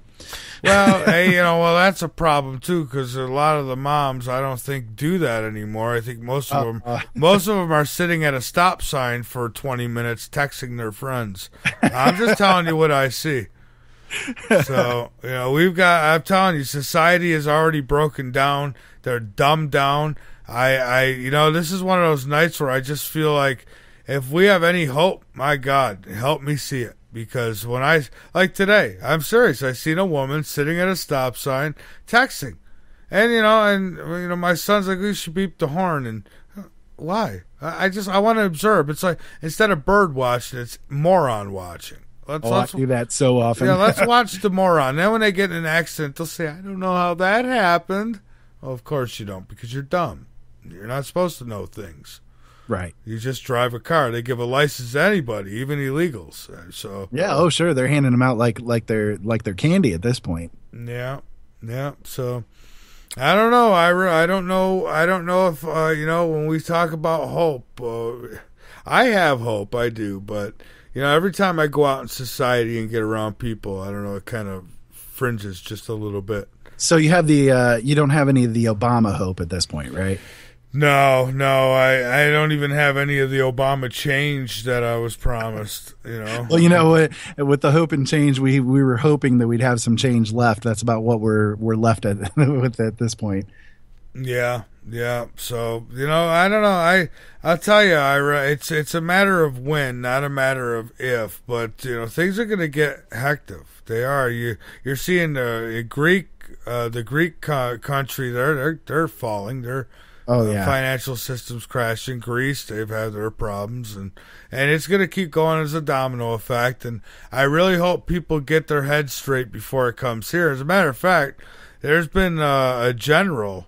I tried to contact him to get him on, but I haven't got a message back from him yet. But he says that we're going to have more major problems in this country soon. He said he's not talking years. He's talking within the next few months that, there's going to be, he's talking about things blowing up and things like that. So, that's one of the things I wanted to get into with Mr. Garrow tonight. But unfortunately, that's not going to happen. It looks like, because I can't get him on, and his Skype is an idle, so I don't know.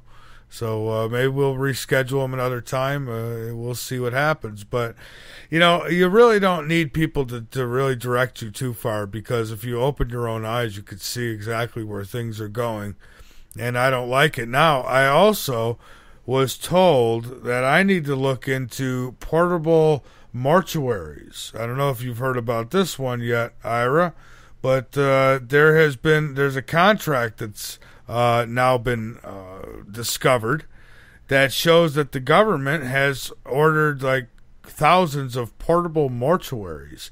And yeah, is this the ones that are like the vans that they take around and they do the embalming and everything like that in the vans?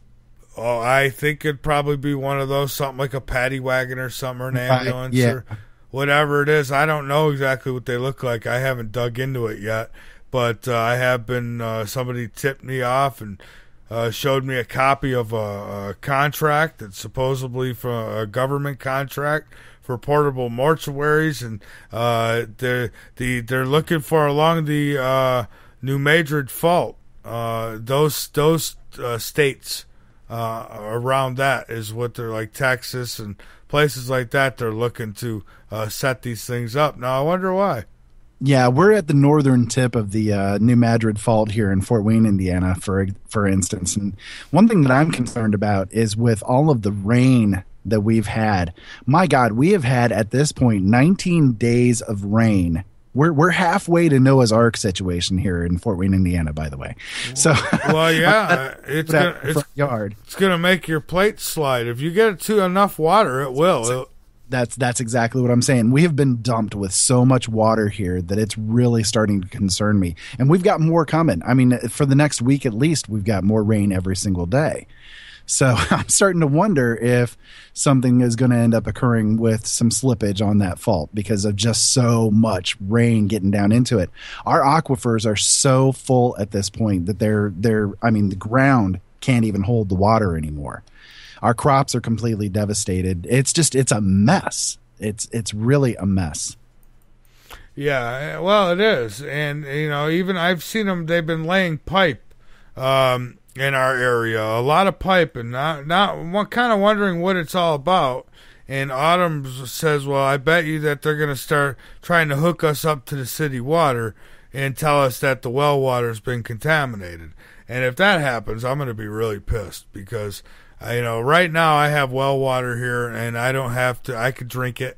It's all good. And but I did talk a couple years ago about this radioactive waste area that they have, and they said some of the barrels had leaked, and that the radioactive, from nuclear power plants, and it's the waste. And they said that it leaked, and they were talking about eventually it would get into the river, then get into the water table. And look what we're doing to this plant. I just can't believe it. I can't believe it. Yeah, I know. I ran across just a couple of days ago. There was apparently a leak down there in South Carolina of one of the nuclear reactors. I cannot remember which one at this point. I'm sorry, but you guys have got 15 of them down there in South Carolina, don't you? Well, I think we got more than that. I think there might be something like 19 of them. Here, I think. But anyways, it's more than we need. That's for damn sure. Way more. Yeah, you got to wonder why. Well, you got to wonder why they do that. Why put so many in this state? It's like they're going to say, let them reseed again. We'll teach them. Or secede, I should say. Yeah. Secede from the Union. Yeah, exactly. Man, so much crap is going on. Okay, so what we have today, just today we had the first BRICS banks opening up. So now they're becoming a force, And yet we're supposedly going to war with China and Russia and on and on and on. The TPP, last week when all of this crap happened with the shooter guy, the TPP got approved again in the House of Representatives, even though it got shot down the week before. Go figure. I thought that was supposed to be what actually killed everything. But so they voted to have it happen now. And the media is not talking about that because of the whole church shooting. There's so much stuff that's going on that just has not been covered because they get so latched on to this one story or another that, that the actual important stories are covered up. Yeah, well, yeah, and they are covered up. And, I threw on last night, for instance, the mainstream media, And just for, a few minutes, I said, let me flick through a few of these different channels, a couple minutes each, see what they're talking about. They're all spewing out the same BS. It's ridiculous. And then you see that Sean Hannity, I just want to reach through the damn screen and smack that guy. And just these they talk to the people like they're all stupid. And like nobody, nobody sees through their little tricks and magic tricks that they pull. It's like, it's disgusting. I'm sick of it. It's time we change it. We're in a lot of trouble here. I mean, with I don't want to start getting into all the different dooms and glooms. There's enough of them, but we're in trouble here. We've got a lot of things going on, and China and Russia, just as somebody had confirmed, and a good source to me, maybe you guys wouldn't think so, I don't know, but I had somebody come and tell me that Russia and China are preparing to attack the United States. Now, if that happens, it's going to be because we allowed it to happen. Now, I don't mean me and you. I mean the government, the United States, because they're going to. I tell you, they're all in it together. I don't know I don't know how much clearer I could make it. Absolutely, China just a week and a half ago, they made the announcement that they have now got what they call the Wu-14 intercontinental ballistic missiles that are so fast that our missile defense systems actually cannot defend against them. So, I mean, that's just one example of the buildup that they're doing. Turkey is now getting involved in the aircraft carrier business. Oh yeah, they're gobbling. They're gobbling along, exactly. They sure are. I was just looking. As a matter of fact, I'll pull it up here. We don't have a guest, so I won't worry about if it messes anything up for a second here. But let's see. Let me open this. I have a place. The last thing that is on my mind when I think Turkey is their water superiority. Yeah. Well. Here we go. Here's some things. Let's see. I'll go through some. If I see anything interesting here. Okay. Australia seeks 30 AGM-88B, and I like the names they give these things, and AGM-88E high-speed anti-radiation missiles. Now, why do they want those, folks? Russian Navy to start construction of first Litter-class destroyer in 2019. That might be a little too late there, Russia, if you wait that long. Yeah. What else we got? Russia Air Force demonstrates Merlin 21B dual-band radar-equipped drone. They also unveil a Verba man-portable surface-to-air missile system. There's all countries. Italy, Turkey, you name it. They're starting to load up on missiles. Egypt has been loading up on fighter jets. I mean, a ton of fighter craft they've been getting. And so is Pakistan. So they're getting ready.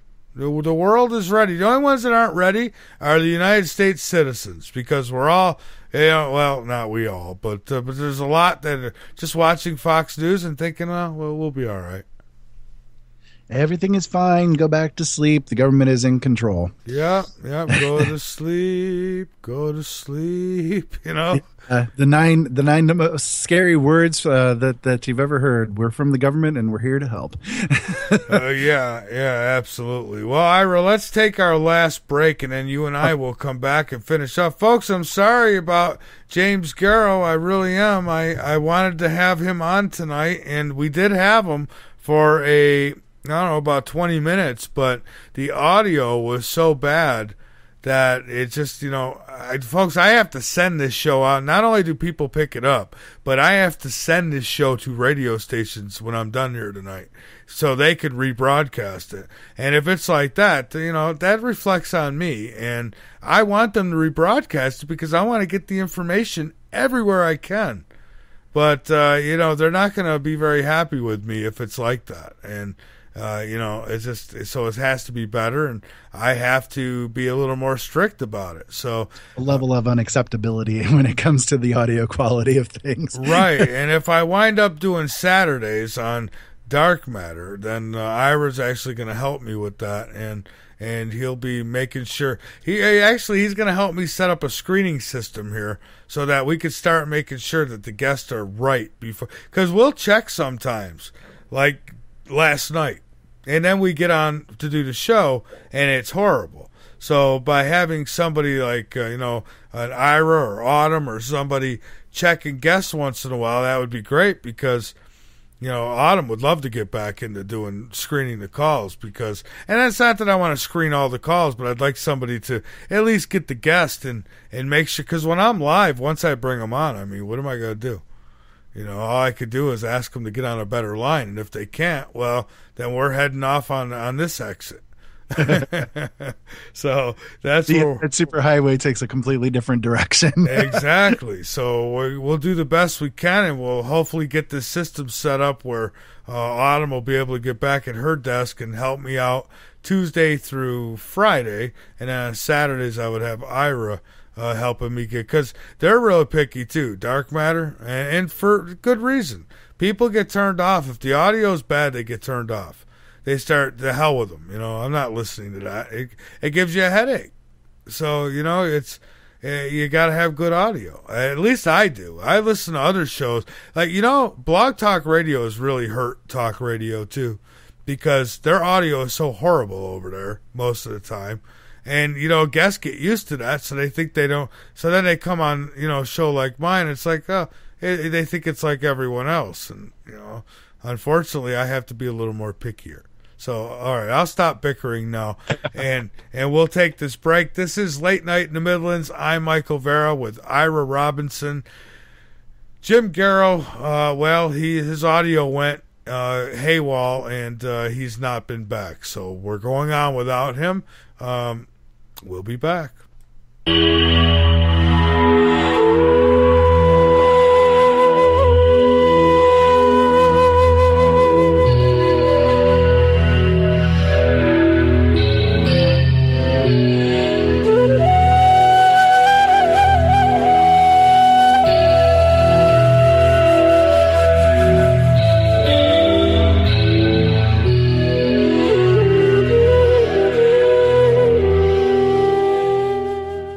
The LNM Radio Network offers a moderated chat room at www.latenightinthe-midlands.com. Just click the chat and listen page from the drop-down menu at the top of any page on the website, or click the Listen Live button at the top of the homepage at www.latenightinthe-midlands.com.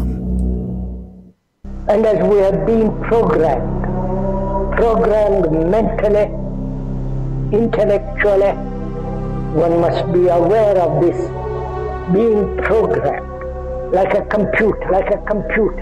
Programming that we are constantly assaulted by throughout our life positions us, it programs us to a particular worldview. The project is literally the secularization of the world. New secular or worldly order. A new study says the news media have been pushing a gospel of godlessness on the American public. Because this media is here and designed to make sure that they ask no critical questions. To make sure that the only thing that they are concerned about is having a good time. And so that is why today, one of the struggles that you have as young people, that when you want to do different events and you want to talk about real issues, you have the struggle of many of your peers who've been so conditioned in this matrix that they would rather party than listen to the truth. They would rather party and shop and go to the mall than to stand up for issues of justice. They're stuck in the matrix. But you have the responsibility of helping to wake them up. Now, how do we know that there's a God? After having been thoroughly brainwashed. And how do we know that there's a creator?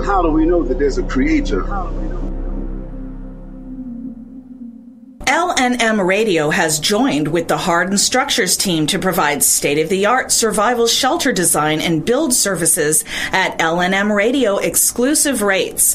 Hardened Structures, with over 21 years experience in military, commercial, and private shelter design build services, are also offering LNM Radio listeners a free consultation, normally a $500 value. So click on the Hardened Structures banner on the home page or the chat and listen page and have peace of mind that no matter what happens, your family is protected. The LNM Radio Network and Late Night in the Midlands depends on you, the listener. Without you, there would be no us. So help us continue to bring you the best guests with the best information and subscribe today. Information on becoming an LNM subscriber can be found at the top of LateNightInTheMidlands.com. Just click the About Subscriptions tab and become part of the family while helping the truth stay alive. And while you're at it, maybe subscriptions aren't for you. A one-time donation helps as well. Click that donate button on the right side of LateNightInTheMidlands.com and help us help you. You want the truth? Late Night in the Midlands knows you deserve it. That's why we make it easy for you to listen at www.latenightinthe.midlands.com. Go on over, become a member, be informed, and by all means, inform others. Folks, we're not your average radio show. We cover everything. Late Night in the Midlands on the LNM Radio Network. LNM is always looking for sponsors, so if you are interested in sponsorship or advertisement on air or on our website, contact us at mv@latenightinthe.midlands.com. If you're interested in rebroadcasting or picking up the live feed for Late Night in the Midlands, then contact us at mv@latenightinthe.midlands.com and help us help you. For 15 years, I've been obsessed to find out what was going on inside of him. It's been my life work and my ultimate failure. This force, this thing that lived inside of him came from a source too violent, too deadly for you to imagine. It grew inside him, contaminating his soul. It was pure evil. It's the middle of the night, and there's nothing much to do. Bring your insomniac self over to Late Night in the Midlands and learn something. We've got every topic you can think of, with very little being off limits. Alien abductions, government corruptions, the stuff that's got your sleep disrupted. Come join the conversation, Dells, and tune into Late Night in the Midlands with your host, Michael Vera.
Michael Vera. That tune was from Jonathan Welch. It's Chemtrail, and he had sent it to me, I don't know, a few years ago, and I've been using it ever since. And if you've got bumper music you'd like to send in to me, it's original music that you have rights to and you can give me rights to use, then by all means send it in, and we'll start using it here on Late Night in the Midlands.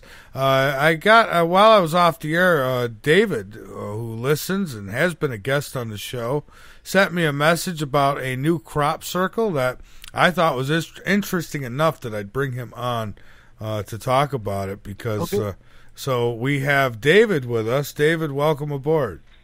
Good evening, Michael. Hi, Ira. How are you guys? Great. How are you? I'm really curious about this crop circle because, David, those are the ones that have really caught my eye. There have been several crop circles. I've seen a few that look like planetary, alignments and stuff.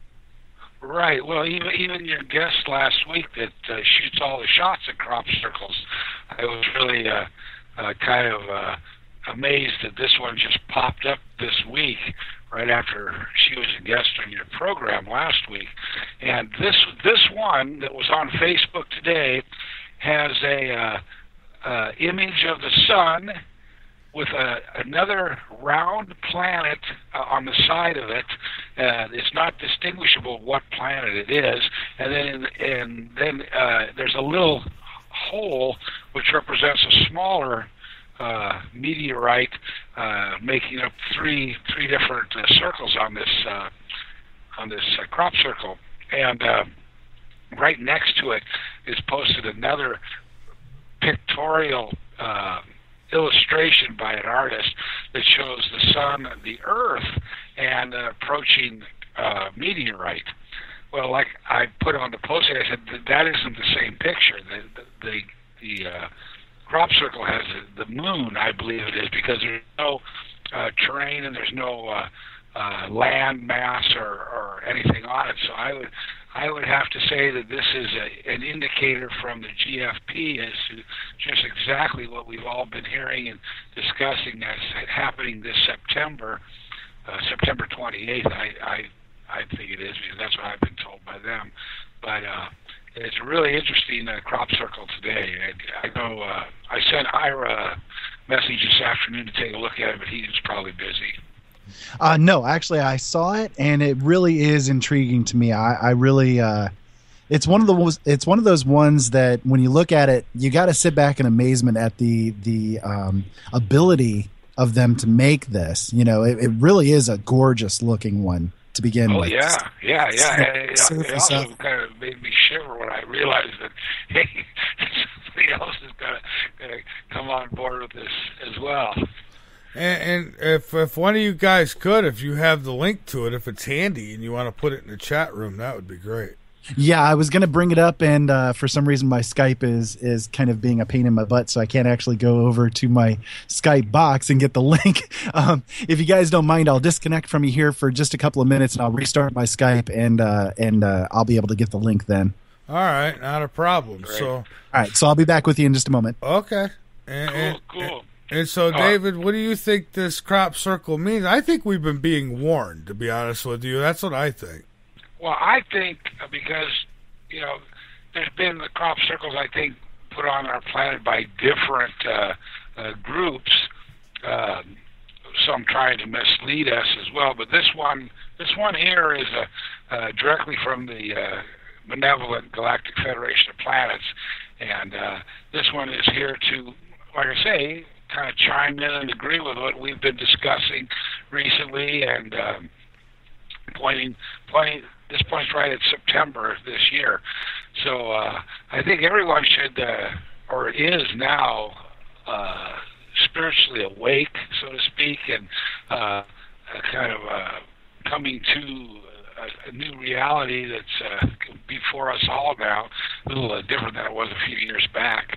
But I think this is just perfect timing for what's about to happen in a little less than 4 months from now. I see. And some people are saying that your sound is a little grainy. So I hear you fine, and it is a little scratchy, but it's been one of those nights. I think that there's storms going on everywhere, There are. It's a large storms crossing over America right now. Yeah, and I think that's what's happening because so far everybody I've had on, even Ira, you've kind of got a little choppy here and there. I think it's got to do with the storms. So. Right.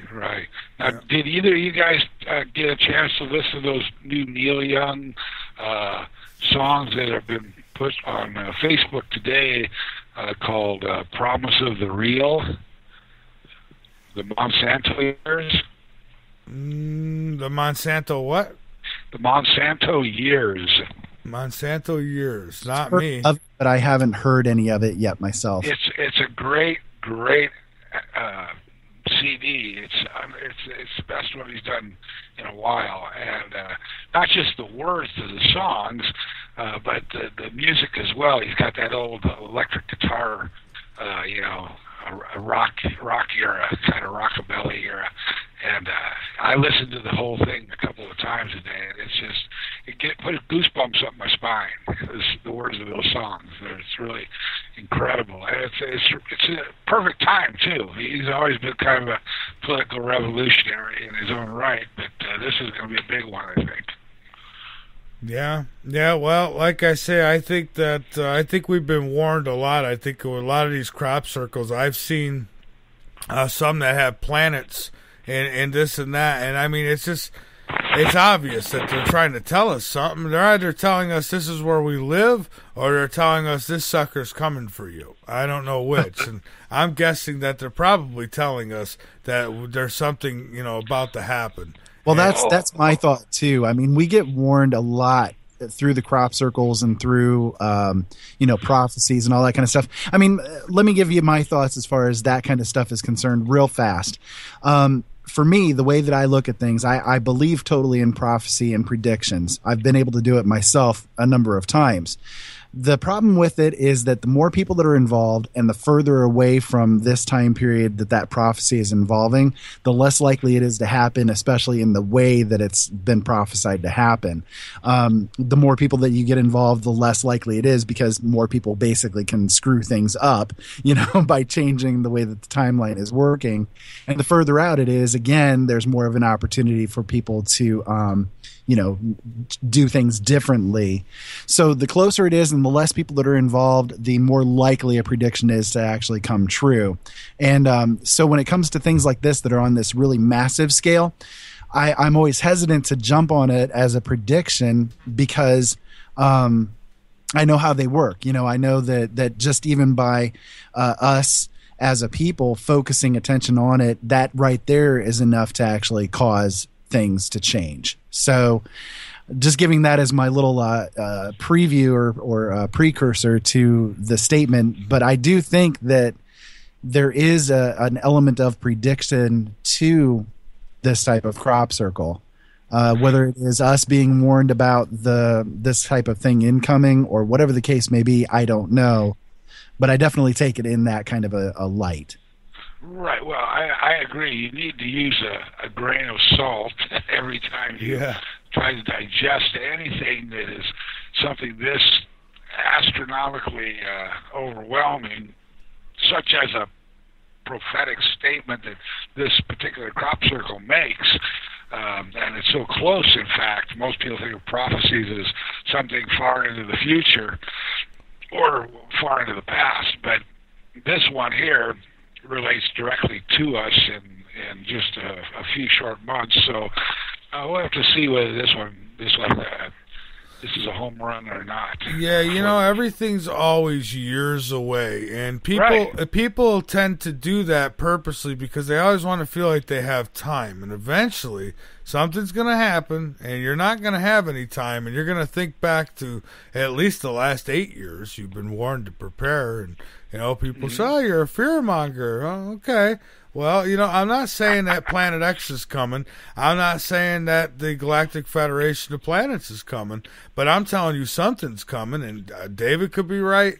There's many guests who've come on with different theories. They could all be right. The fact is, one of them's going to be right. Well, that's just it, Michael. I love listening to your programs because you've actually been assembling, so to speak, blocks of information from different resources, different people. They have spent years studying what they're into, and no one of us knows everything, but you've actually accumulated a lot of information in your back shows, and I really appreciate listening to your programs a lot of nights. Now, did you know what the Jade of Jade Helm stands for? No, do tell. And if you could speak up a little, that'd be great. You're a little scratchy. Kind of sound like AM radio right now. Oh, okay. The JADE stands for Joint Assistance for Development and Execution. And this is owned or operated by the BBN Technology Company, along with Raytheon and the DARPA, which is Defense Advanced Research Project Agency, run by the United States government. And this is what, like I say, JADE stands for, Joint Assistance for Development and Execution.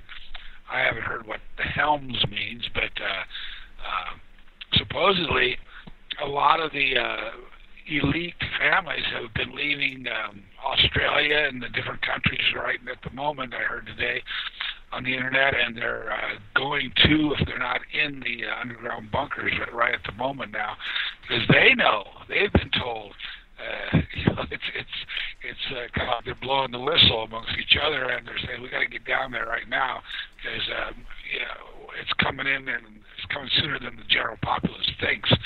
So, kind of interesting to see all the weather upsets in Texas, and to notice the attempted maneuvering of our ground troops in our own country here. I see. What do you think, Ira? Well, I've heard that as far as the Jade Helm explanation is concerned, and I definitely follow it. I am in agreement with it that is likely what it is. I find it interesting, though, too, that there's a fractal kind of definition with it as well. That when you think of jade primarily comes from where? China. So the idea of Jade Helm being related to the activities that are going on in China as well is something that I think really enters into it, and people aren't really thinking about that kind of thing. Yeah, I say no matter what it means, it doesn't spell out anything good for all of us. Yeah, precisely. we are the ones that are going to pay any kind of price for whatever maneuvering and finagling they're doing behind the scenes, and we know that they are. I mean, it's pretty obvious that is exactly what is occurring. Yeah, I can remember when I was in junior high, and I used to think we got the best government in the world because this one is for the people, by the people, and we try to do the right thing as far as the whole world goes. I mean, but nowadays it's all changed. It's just the opposite. And we ourselves as citizens of this great United States, we're more under the gun and more targeted now than anybody on the face of the planet. We're even jailing in our privatized jailing system foreigners now. They're being brought in for incarceration just to fill the bunks. And I just cannot believe that these things are happening right here in this country, all around me. It's just amazing. And I was just going to say the government that we have currently. This is not the America. This when people talk about loving America and the ideas of it and democracy and on and on and on, the thing that always comes to my mind is that we're not the only country that does have freedom. We're not the only country that does have the rights that we allegedly have here in the United States. But one of the problems that we end up encountering is that people love the idea of America, or at least what we're being told is what America stands for. But at the same time, we have this actuality, the reality of America, and it's a totally different and much darker thing. So people love the idea of America, but the actual implementation of it is not at all a good thing. But I used to always think the police were here for to protect the innocent people, women and children, the old people at least. And I always thought the military was here to stand up and fight the communists or the dictators, the bad guys of the world. Dude, I used to think that too. I remember the same thing, walking home from junior high school with my friends and thinking we are so lucky to be in the United States. We've got, yeah. And nowadays, it seems like the police are shooting people unnecessarily. The judges are throwing them in these prison lockups and getting payoffs. You know, the congressmen and senators are not doing for us what they got voted in to do. Not even the president told us all that he was Muslim and that he was going to take away our guns. You know, I mean, what the heck is going on around us? Is the whole place going to hell in a handbag? I think it is. Yeah, well, I mean, you know, you look at the idea, like when I was raised up to think that the police officers were there to protect, that if I ever got into trouble, the first thing that I should do is seek out a police officer and so on and so forth. And now kids are being taught the complete opposite. If you see a cop, run away. Well, yeah, because if you call them on the phone, sometimes they come in and they shoot everybody in the place and then they ask questions, you know. It's like over this weekend, David, there was an incident with the police that in L.A., a guy was flagging down the police officers because he needed help and he had his hand wrapped into a bloody towel. He flagged down 2 cops. They got out of the car, said, "Drop your weapon," and blew him away, and then handcuffed his dead body. Yeah, I saw that on Facebook today. Exactly, but also the staged events, which are supposed to cause havoc in the different state areas, like with the shooting this last week in that church of those black people by that crazy white kid, and you know, the different you know, individuals like Timothy McVeigh and the different incidences.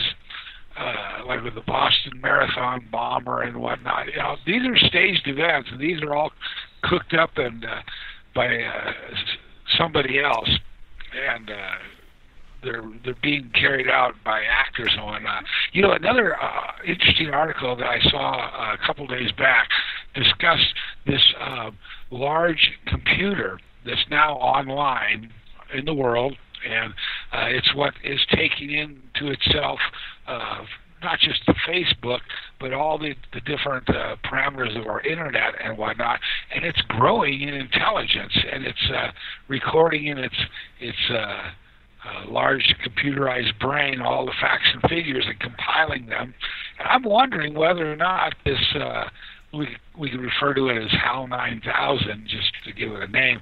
Well, I'm wondering if it's not behind some of these tactical moves that we're seeing as far as our military coming into Texas and the HARP system stirring up the weather in Texas, and you know, Monsanto trying to push its agenda with the GMOs in the States, and big pharma and the medical industry not admitting to the latest discoveries and whatnot, and they could be improving the physical health of every man, woman, and child in the country. You know, I'm wondering if this HAL 9000 isn't pulling the strings and trying to run things the way it sees fit. Well, David, 2 months ago on my show Open Eyes, I started talking about exactly that system. It's called PRISM. It's originally set up by the NSA, but it's been growing out of their control ever since. What they originally started using it for, and it's not just one computer system. What they've done is they've connected together thousands of computer systems into one mainframe network that essentially is what is in control of this. What they've done is they have databased every single piece of information that they can find about every single person on the face of the planet. And what they've done is they have created an entire simulated world within this computer database. And they will run different events in this database, and they will say, okay, let's run scenario A on day 345 of year blah, blah, blah. And they then play out the scenario to see how people are going to act, how people are going to react, and specifically how you will act and react to the situation. What are the things that you're going to be saying? What are the things that you're going to be doing? Are you likely to be radicalized, and so on and so forth? This type of stuff is what they've done out of the plethora of information that people are so free about on the internet and in their lives.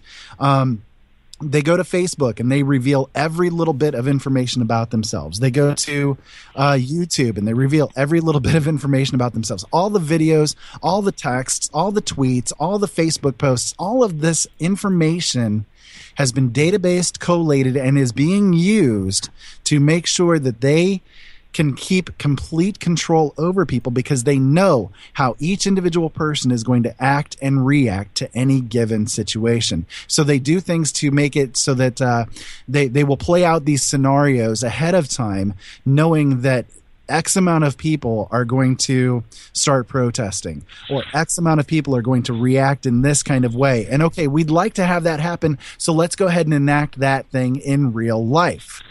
Right. Well, what really worries me is that it appears now, at the age I'm at, that our court systems with the judges, I'd say over half of them are corrupt, and the police lieutenants.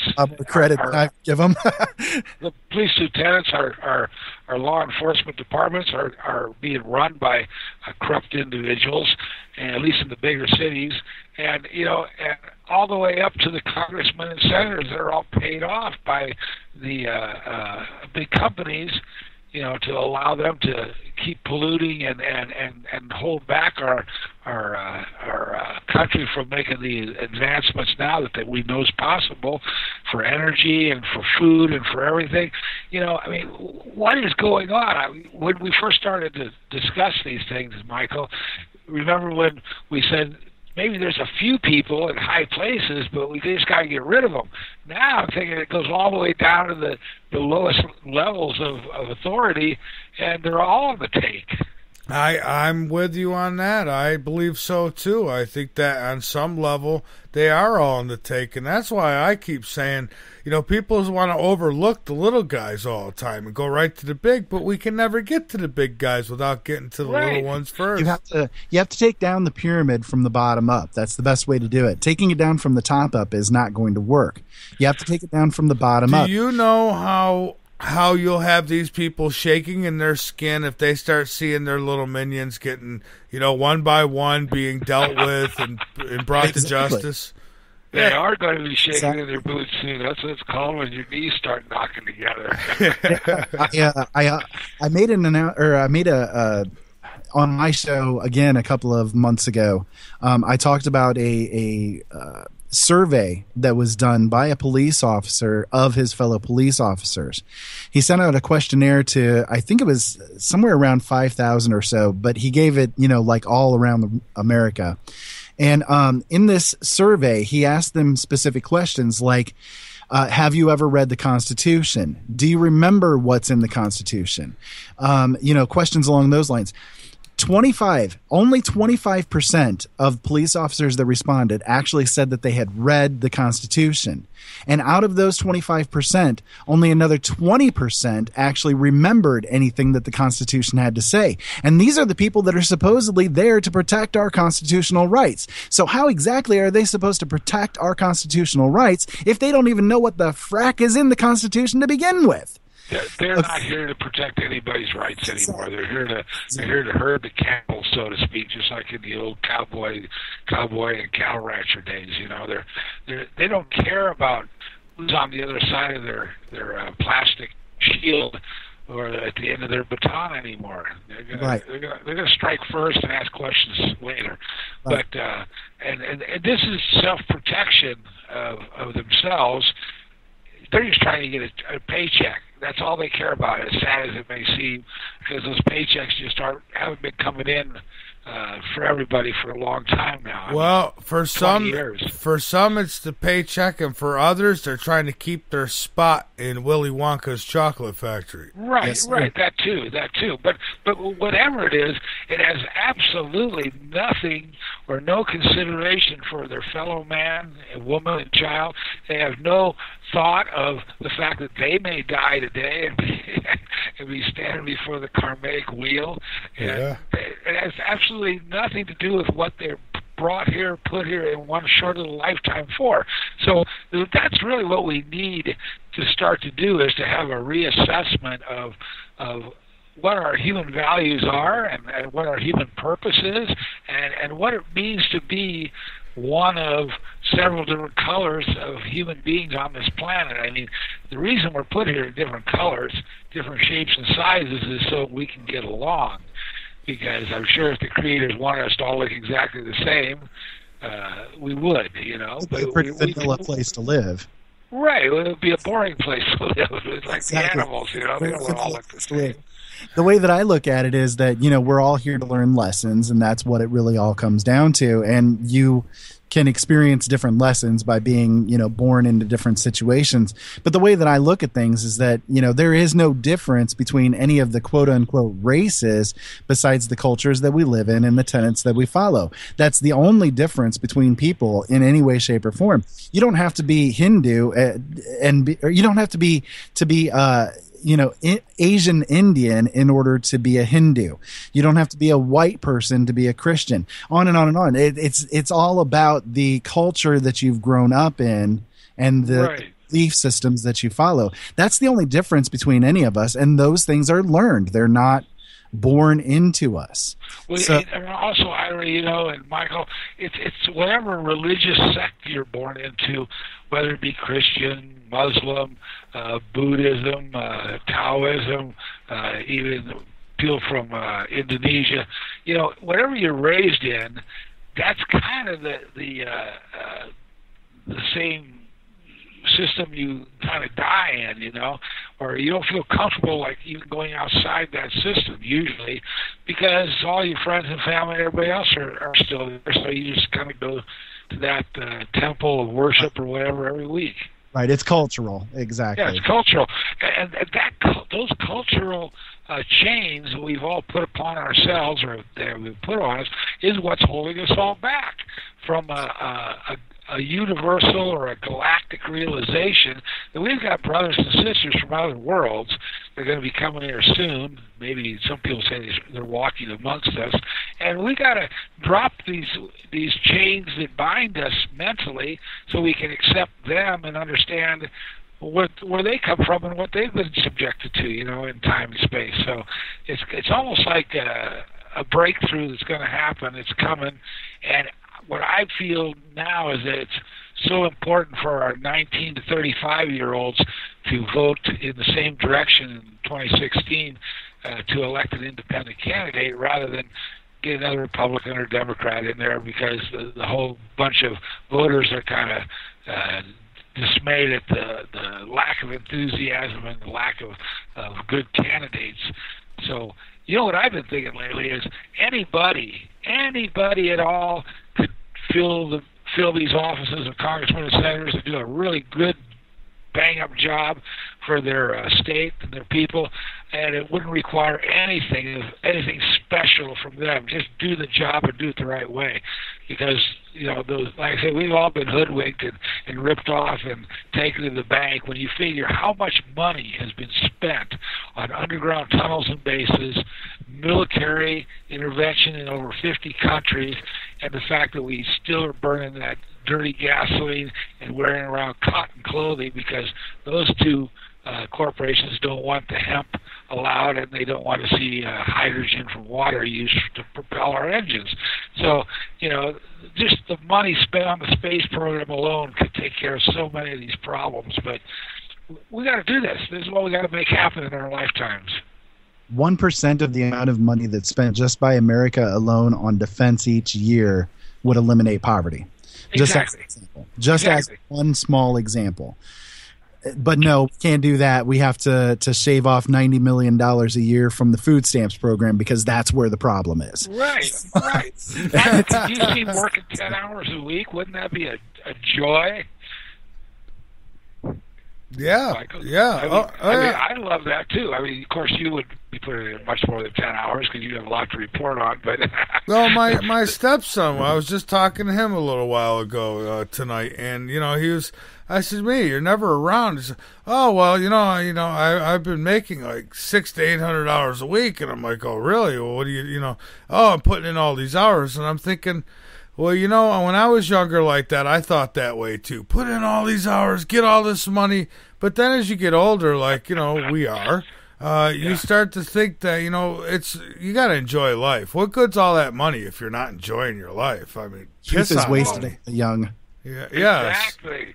I like the picture of George Bush Sr. in the wheelchair now. Because it's like you can own all those oil platforms and all those oil drilling wells and have all that cocaine money and everything. You're still in a wheelchair. You don't look good at all.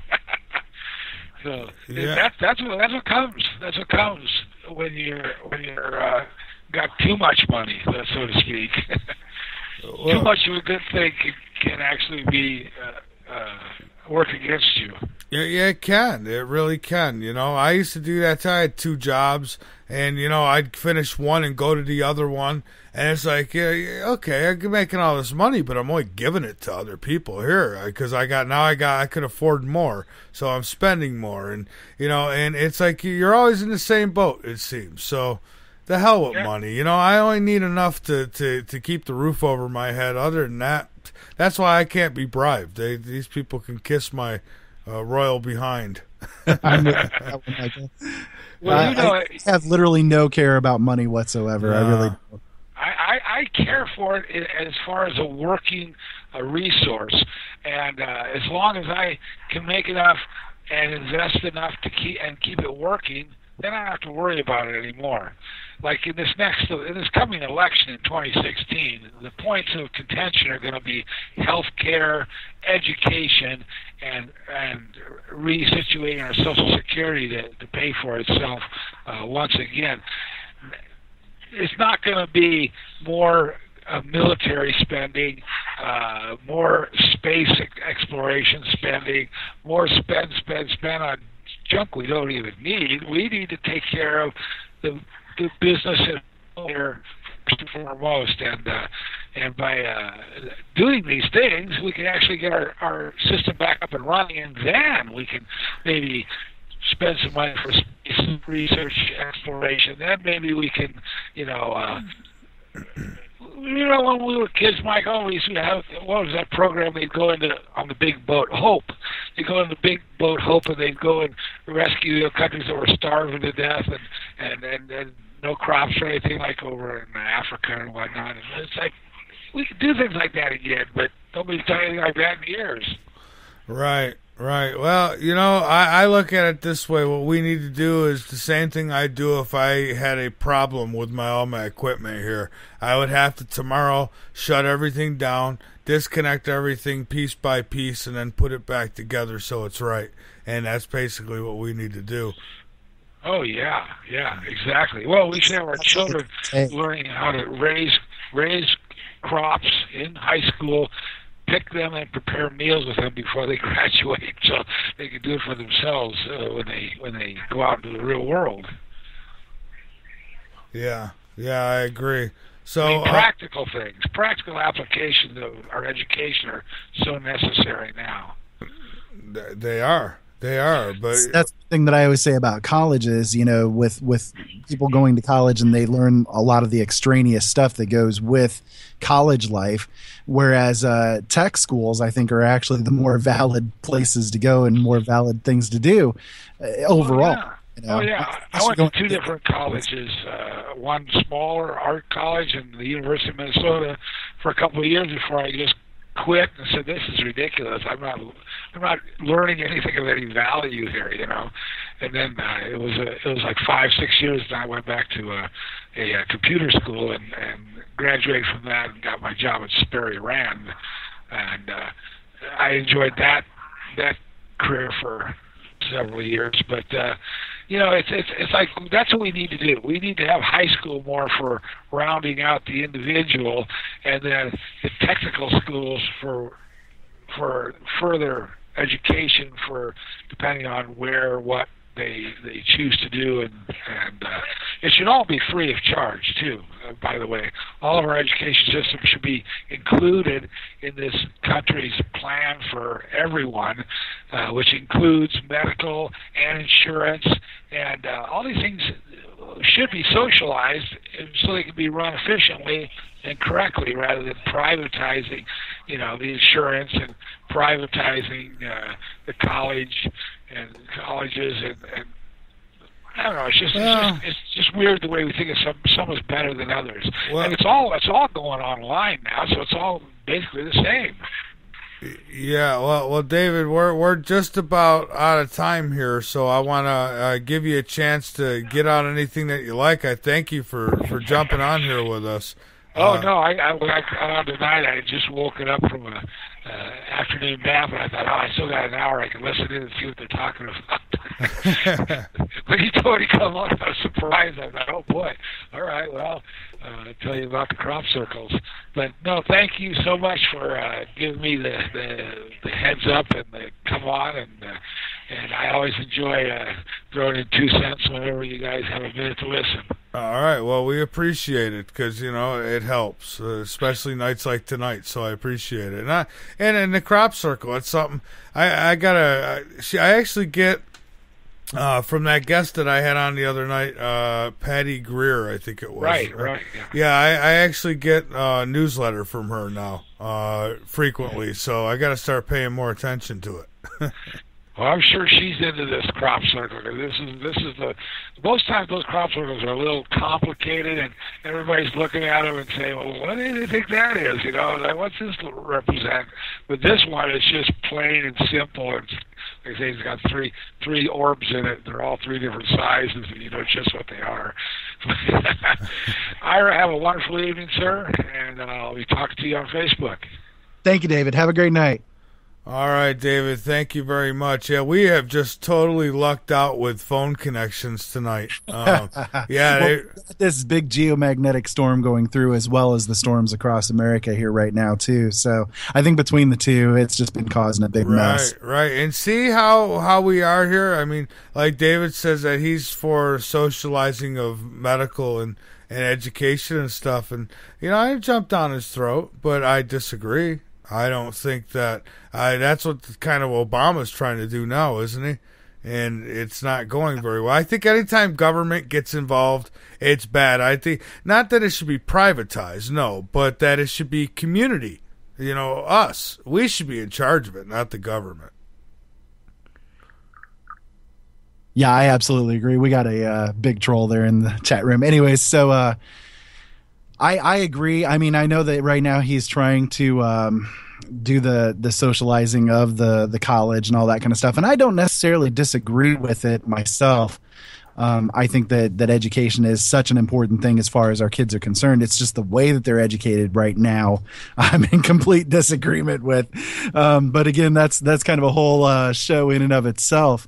If you don't mind, maybe in this last little few minutes that we have left, we can kind of go through explaining to the listeners the changes as far as LNM are concerned.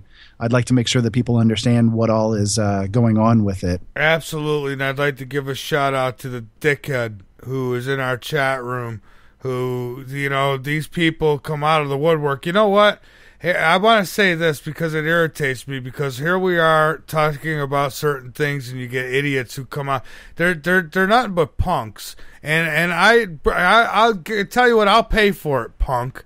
Why don't you come with me to Rochester, New York with that attitude of yours, and I'll take you to my old neighborhood. And I want you to say the same thing on that street, over on Cameron Street, and over on Lyle Avenue. I want you to come over there and say the same thing there that you said in this chat room. You won't. You know why? Because you're a little bitch. Exactly. Thank you. Exactly. All right, but go ahead. Sorry about that. Okay. Well, no, it's no problem. And I love how that comes out, like right after we were talking about being unified and unity and all that kind of stuff. It just kind of, the energy attracts that kind of thing. So here's what we want to go through as far as you guys out there, listeners, are concerned. We're making some pretty drastic changes here, and we want you to be aware of what and why. Michael went through it towards the beginning of the show, that we've noticed there are a lot of people out there that are thieving the content and really profiting off of it. So because of that, we really do have to make some changes. It's just not right, just not right and not fair in any way, shape, or form.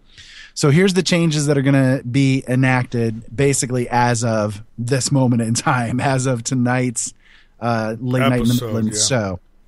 So in order to listen to all of the content, you either have to be listening live or become a subscriber. The first hour of every show is going to be available to everybody to listen, no matter if you are a subscriber or not. And that includes the YouTube listeners, those who are the exclusive YouTube listeners, never come into the live show and that kind of thing. We're going to make the first hour available for free. After that, if you want to listen to the last 2 hours, you have to be a subscriber. There will be 2 posts that will be done to the website for each episode. One will contain the first hour content. The other will contain the full 3-hour content. If you're a subscriber, you will be added to the content list in order to be able to see the post that has all 3 hours. So to become a subscriber is easy. We have it all over the website. Every single page has a link to go to the subscription page. Subscribing is cheap. It is dirt cheap. And it is literally nothing. It is less than the cost of a cup of coffee. Yeah, well, it's actually like 16 cents a day. Exactly. And we bring a lot of stuff to you guys. It's worth 16 cents a day.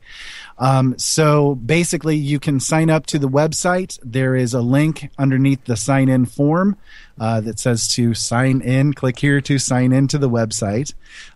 If you click on the subscribe buttons that are all over the place, you guys will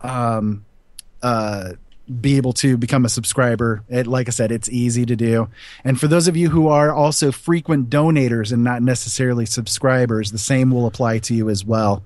You will be in that subscriber list. So we'll make sure to take care of all of you guys who have been our frequent flyers and our frequent donators. You guys will all be taken care of and be able to listen to all the shows. So here's basically what will happen. If you donate, I will actually send you a thank you message back, and I'll ask you if you want to be included in subscriptions.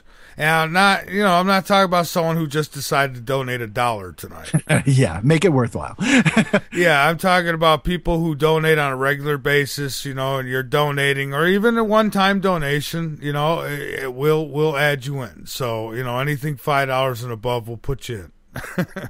It proves that you're willing basically to help us out. Exactly. And help you guys out. We've done so much work to bring you guys the truth. And live shows are always free. So I was just going to make sure to comment on that. By the way, yes, all the live shows are free, so you don't have to worry about it.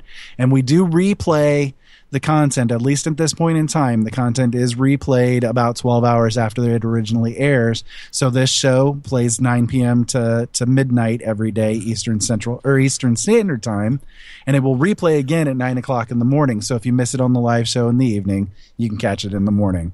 So just making sure that you guys are aware of all the changes. We made it really easy to become subscribers, become donators, and we just, it has to be done. Unfortunately, we had to pull the trigger with this because just so much out there has been stolen. We ran across over 9,000 different links of just one version of one episode of Michael's show, where all of the information about this show has been removed, and it was just the content of the show itself. 9,000. And every single one of those had nothing but advertisements all over it. These guys are making bank off of the work that has been done here, and it really needs to stop. It does. And let me put this out there too. I don't mind. I always encourage people to share our content. You go ahead and you share it. But if I catch you making money off what I do, I will come after you. I promise you. So I just want to get that out there. Nobody deserves to have their content, their work stolen. And then somebody else put a price tag on it when I'm giving it away for free. That pisses me off. Right, that'd be like me crocheting a blanket, giving it to somebody, and then they sell it at a garage sale for $50. I mean, it's the same difference. Yeah, exactly. I mean, it's just that once I saw that, and that's just on one show, like 9,000 of them.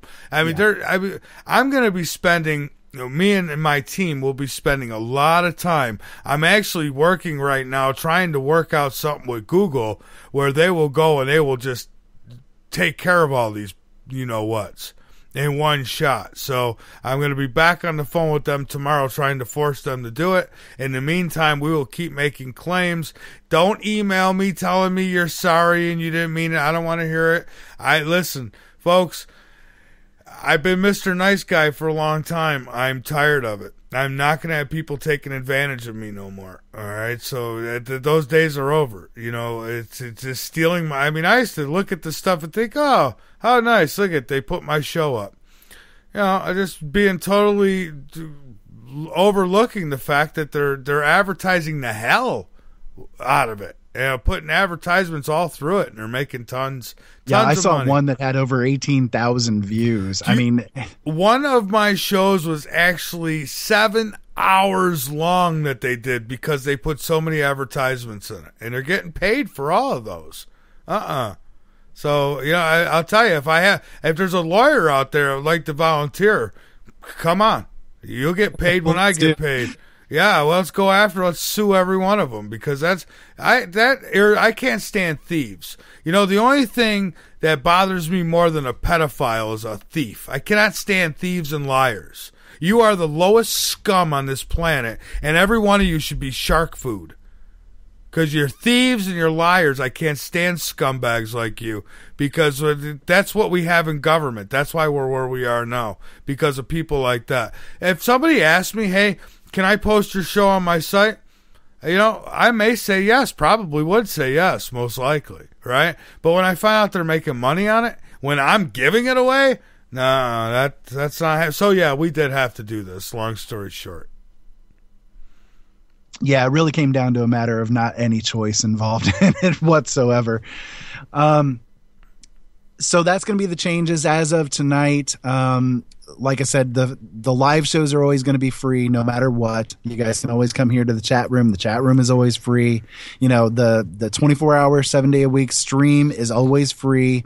It's just the archives of the shows themselves are going to be where the cost is involved. And again, the cost is cheap. I mean, seriously, guys, $5 for a month. Come on, that's couch change, you know? That's nothing. So anyways, just kind of wanted to clarify things here at the end and make sure that everybody understood the deal, you know, understands how to do it. Like I said, there's links all over the place. As soon as you sign up for the subscription, you'll be a member on the site, and everything will be open to you content wise. You'll be able to see everything that's there. So there you go. Yeah, exactly. And, you know, and there's something else. These people who are making, I mean, you estimated some of it. I mean, these people are making thousands of dollars off of me. And, a month. Yeah, and see, so now if we were making that money, I could be giving Ira a paycheck. I could be helping Rascala out when he needs it. I could be helping my host out and different people, Jolene, who does the website for. There's so many people I'd love to help out. So why don't you dirtbags do the right thing, you know?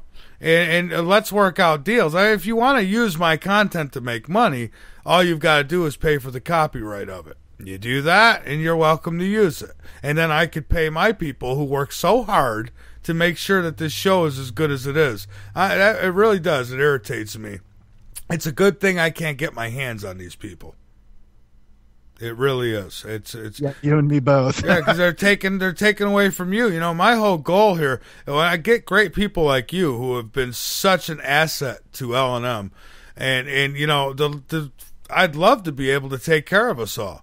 And make sure that, you know, because let's face it, if Ira's homeless or I'm homeless, well, then that's the end of the show, right? I mean, if we can't pay for a studio, we can't pay for electricity, we can't pay for internet service and servers and all those things that we have to pay for, you know, it really makes me mad that here these people are putting up content that don't belong to them, stealing it, and they're making thousands of dollars, probably sitting back, smoking their crack cocaine, playing their video games. And, you know, I tell you, I'd love to meet up with these people face to face. But we don't have to, because we'll just keep bringing down their YouTube channels and all these things until they get the message that, you know, LNM's not free game. It's not for you to just take and make money for yourself. That's just not right. And I don't care who likes it and who don't. The truth is, it's not right. Absolutely. So hopefully you guys will tolerate the changes. Again, yes, I saw a question in the chat room. That does mean that the YouTube archives will also be falling into that category, that will get the first hour, and anybody else that wants to listen to the rest, they'll have to come and actually listen to it off of the website. Well, and YouTube has been the biggest problem. Yes. That's been the major problem. Lies, exactly.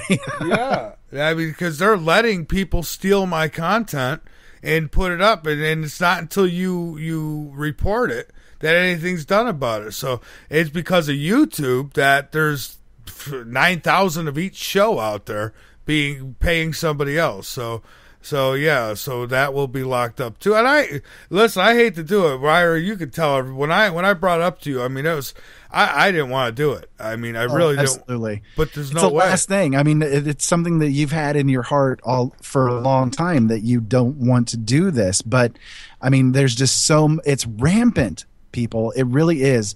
We just put in one string search, and 9,000 of his shows are sitting there, and people are profiting off of it. You can't do that. You know, we just, there's no way. Yeah, and I'm wondering, all these years I'm sitting here struggling like crazy, living in a shoebox for years with Autumn and the kids. I mean, we're lucky we had room to fart, for crying out loud. And you know, here I am struggling, and there's other people sitting back eating caviar off my work. Yeah, that really makes me mad. Yeah, exactly. And I would be the same way.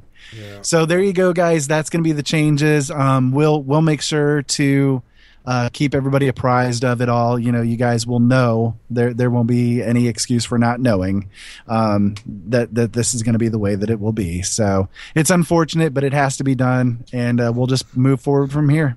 Yeah, that's right. And you regulars who have been in the chat and who have been with us, and you donators, not to worry. You can message either Ira or me. Ira's the main guy you want to go to, because if you message me, I'm just going to forward it to him.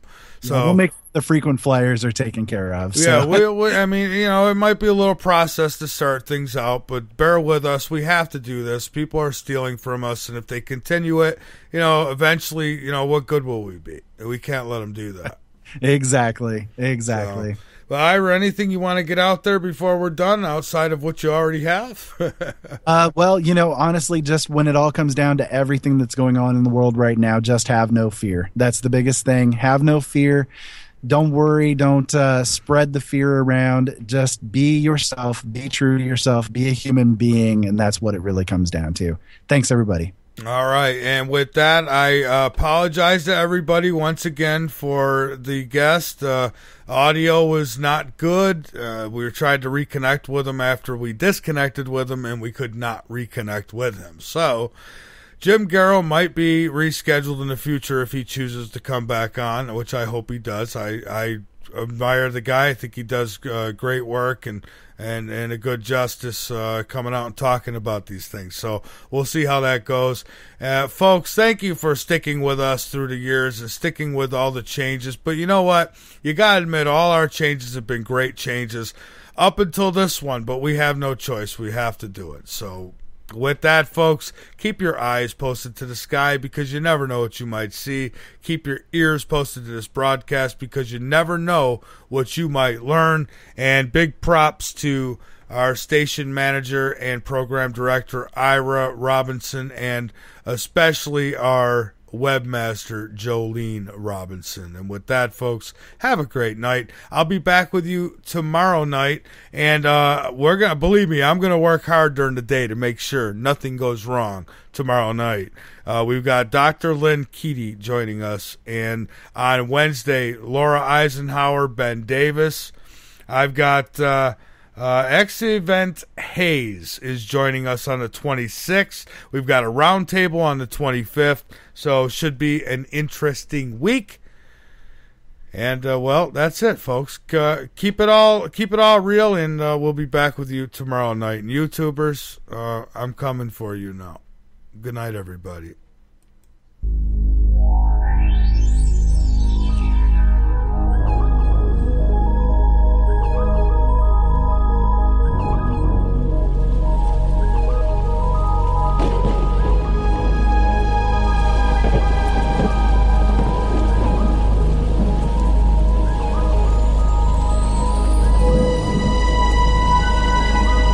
Bye.